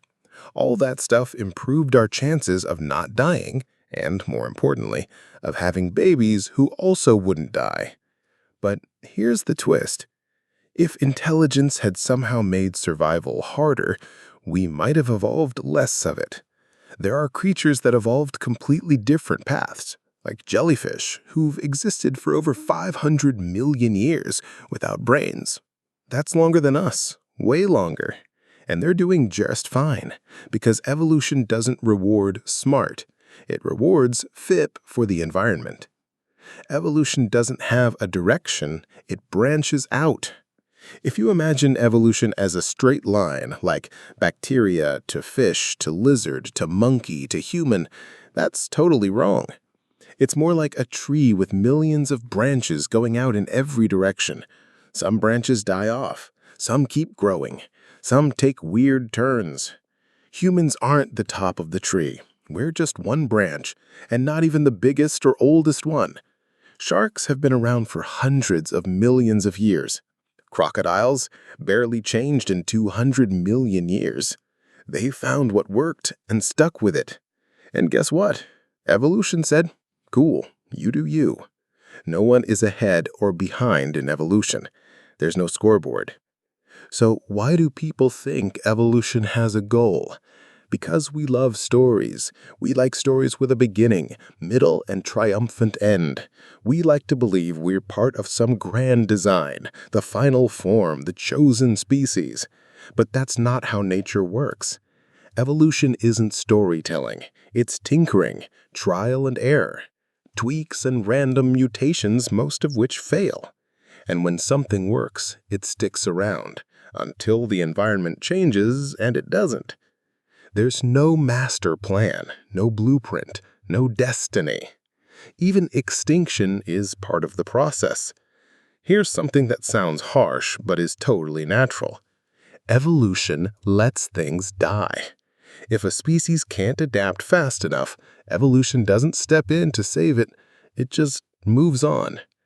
Dinosaurs ruled the Earth for 165 million years. That's over 800 times longer than humans have existed. But when the asteroid hit and everything changed, they couldn't adapt fast enough. Bye-bye, dinosaurs. Well, except for birds. The lesson is, even the most successful creatures aren't protected by evolution. The only constant is change. So what does this mean for us?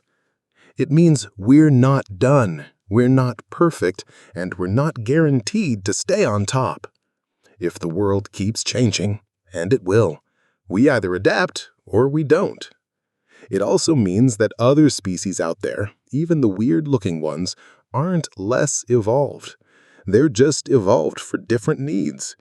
Your house cat, your goldfish, that weird jellyfish floating in the deep ocean, they're all evolutionary success stories in their own way. We're just the ones who figured out how to record podcasts about it. The Sahara wasn't always a desert. When you hear Sahara, what's the first image that pops into your head?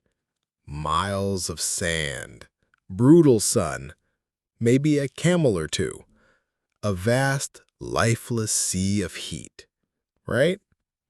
Well, buckle up, because this place we now call the world's largest hot desert, it used to be green, like really green. We're talking about lakes, rivers, trees, animals, even people farming crops and fishing in fresh water. The Sahara wasn't always the bone-dry wasteland we know today. In fact, not that long ago, geologically speaking, it looked more like the African savanna. Let's dive into this seriously underrated piece of Earth's history. Around 10,000 years ago, it was lush. We're talking about a period called the African Humid Period, roughly between 10,000 and 5,000 years ago. Back then, the Sahara was full of grasslands. They were lakes the size of small countries. Herds of animals roamed freely. Hippos, crocodiles, giraffes. It was a paradise compared to today's scorching emptiness. Want proof? We have cave paintings and carvings, lots of them, left behind by the people who lived there. And guess what they show? Hunters chasing antelope, canoes floating on lakes, elephants and rhinos grazing in fields, people farming and living in permanent settlements. Not exactly what you'd expect from the middle of a modern desert, huh? So what happened? Why did it dry up? Here's where it gets wild. The Sahara flips between green and dry roughly every 20,000 years. It's like it has a natural switch that toggles between jungle and desert. And the thing flipping the switch, Earth's tilt. Yeah, the tilt of our planet, called axial precession, changes slowly over time. This shift affects how sunlight hits different parts of the Earth, especially near the equator. When the tilt favors the northern hemisphere during summer, the African monsoon, which brings heavy rains, pushes farther north. That means the Sahara gets drenched, rivers flow, grass grows, life explodes. But when the tilt shifts back, the monsoons weaken. The rains retreat south, and the Sahara dries out. This isn't science fiction. It's happened before, and it'll probably happen again. It changed shockingly fast. One of the most surprising parts? The transformation from lush to dry didn't take millions of years. It may have happened in just a few hundred years. Some scientists think the last green Sahara ended about 5,000 years ago, and within just a few centuries, maybe even decades in some places, the rain stopped, the grass died, and the sand took over. Imagine being part of a tribe for one generation, fishing in a wide blue lake, and your grandchildren grow up in a dust bowl. That's how fast the climate can shift when Earth decides to shake things up. It shaped human history, big time. Here's where this story gets even more fascinating. The Sahara drying up might have kick-started some of the earliest civilizations. When people living in the Green Sahara realized the rains were gone for good, they didn't just sit around and bake. They moved. A lot of them migrated east, toward the Nile River. Why? Because while everything else was drying up, the Nile kept flowing. It was the last reliable source of water. And guess what popped up shortly after that? Ancient Egypt. Yep, one of the most iconic civilizations in human history may have gotten its start thanks to the Sahara drying out. People clustered around the Nile, built irrigation systems, formed cities, and started writing stuff down. So the desert didn't just wipe out ecosystems. It also reshaped human migration, culture, and history. Wait, will it turn green again? Believe it or not, yes, eventually. If Earth keeps wobbling on schedule, scientists think the Sahara could start to green again in about 10,000 years. That's a long time for human standards, but nothing in geologic time. There's also another twist. Human-caused climate change might be messing with this natural cycle. It could either delay the greening or force it in new and unpredictable ways. Some satellites have already picked up signs that parts of the southern Sahara, the Sahel region, are slowly getting greener again. But that could just be a fluke or the beginning of something bigger. We don't fully know yet. You can still see the old lakes from space. Want a fun science fact? There's a place in the Sahara called Mega Lake Chad. Today, Lake Chad is a tiny, shrinking lake in Western Africa, but during the last green period, it was over 400,000 square kilometers, bigger than all the Great Lakes combined. And it's not just that lake. Dried-up riverbeds, called paleochannels, crisscross the desert. You can even spot them from space, ghost rivers that haven't flowed in thousands of years. It's like the bones of an ancient rainforest hiding under the sand. The desert is not as lifeless as you think. Even now, in its driest form, the Sahara is still alive, just in ways that aren't obvious. It hosts over 500 species of plants, reptiles, birds, and mammals, adapted to the harshest possible conditions. And every time it rains, just a little, the desert explodes with life. Seeds buried for years suddenly bloom, insects hatch, birds migrate into feed. It's like nature is just waiting under the surface for a chance to party. And who knows, maybe in a few thousand years, the party won't stop. Bacteria aren't all bad. We've all been trained to think of bacteria as the enemy. You get sick? Blame bacteria. You wipe down your kitchen counter? Better kill 99.9% of them. Hand sanitizer, your best friend during flu season, right? It's this whole war mentality, us versus the germs. But here's the truth. Not all bacteria are bad. In fact, most of them are either harmless or straight up helpful. And without them, your body, your food, your environment, everything would fall apart. Let's blow up the myth that bacteria are just tiny villains trying to ruin your day. You're mostly bacteria. This might sound weird, but you're walking around with more bacterial cells than human cells. For every one of your cells, there are about 1 to 1.3 bacteria hitching a ride. And they live everywhere on you. In your gut, on your skin, in your mouth, up your nose. Some scientists even say you're less of a human and more of a superorganism, like a walking community made up of trillions of microscopic roommates. And most of them, totally chill. They're not there to hurt you. They're doing all sorts of behind-the-scenes jobs that keep your body running. Meet your gut crew. Let's start with your digestive system, the real party zone for bacteria. Inside your intestines, especially the large intestine, lives your gut microbiome, a massive collection of bacteria and other microbes that do things your body can't do on its own. They help break down food. They produce vitamins like B12 and K. They train your immune system. They even help regulate your mood. Yes, really.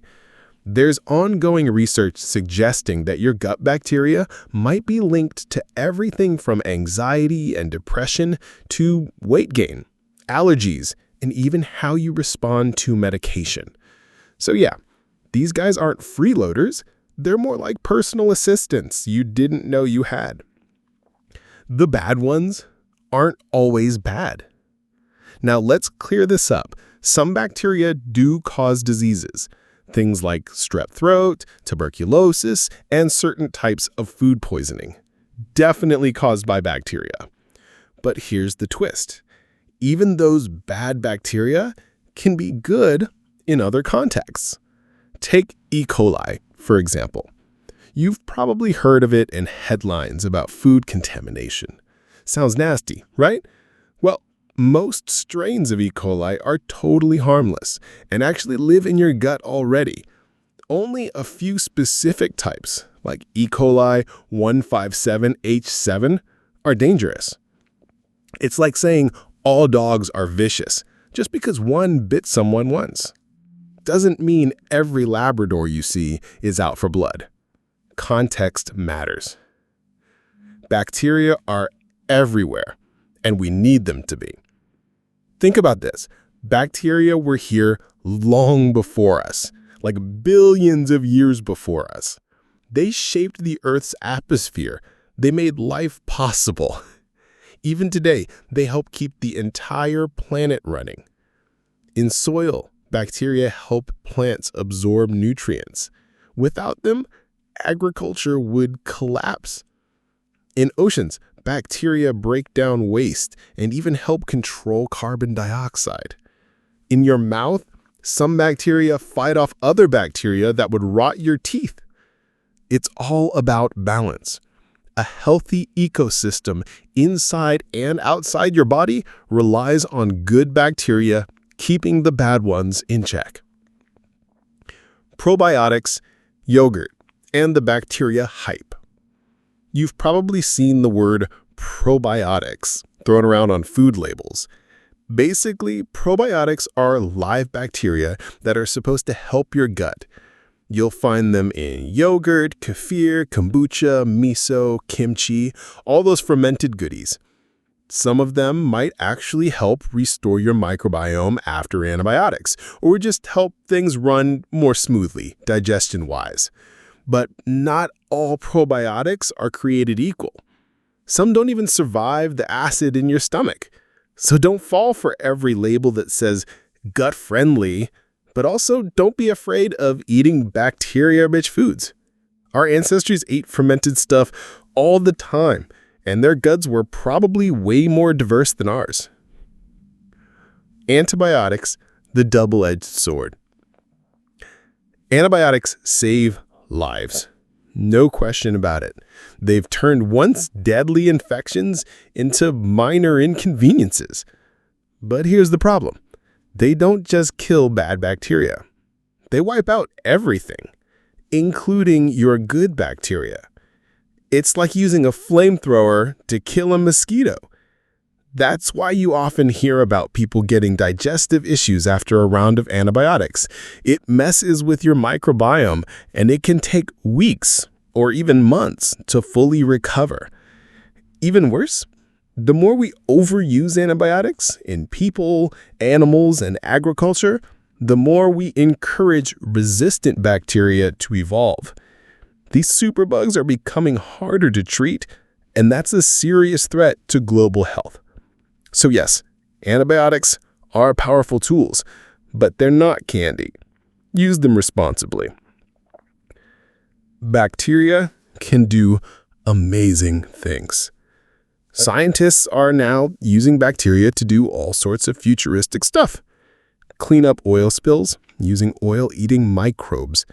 Develop new medicines by studying bacterial DNA. Create biodegradable plastics using bacterial processes. And even treat cancer by using bacteria to sneak inside tumors. We're only scratching the surface of what bacteria can do. The more we study them, the more we realize these tiny organisms are just important. They're essential. So should you stop washing your hands? No. Let's be real. Hygiene matters. You should still wash your hands after using the bathroom, and food safety rules exist for a reason. But don't live in fear of every germ. You don't need to bleach your entire house every week or carry sanitizer like it's a sidearm. Let your immune system get a little practice now and then. Some exposure to bacteria, especially as a kid, might actually help prevent allergies and autoimmune issues later in life. It's called the hygiene hypothesis, and it's one of the reasons why kids who grow up around pets or farms often have fewer allergies. So yeah, bacteria aren't the enemy. In fact, you wouldn't survive a week without them. They're your silent partners, your microscopic support crew. And while a few of them can definitely ruin your day, the vast majority are just trying to do their job and help you live your best life. Next time someone says bacteria are bad, just smile and think about the trillions of helpful little dudes living in your gut, making vitamins and fending off disease. They've got your back, even if you didn't know they were there.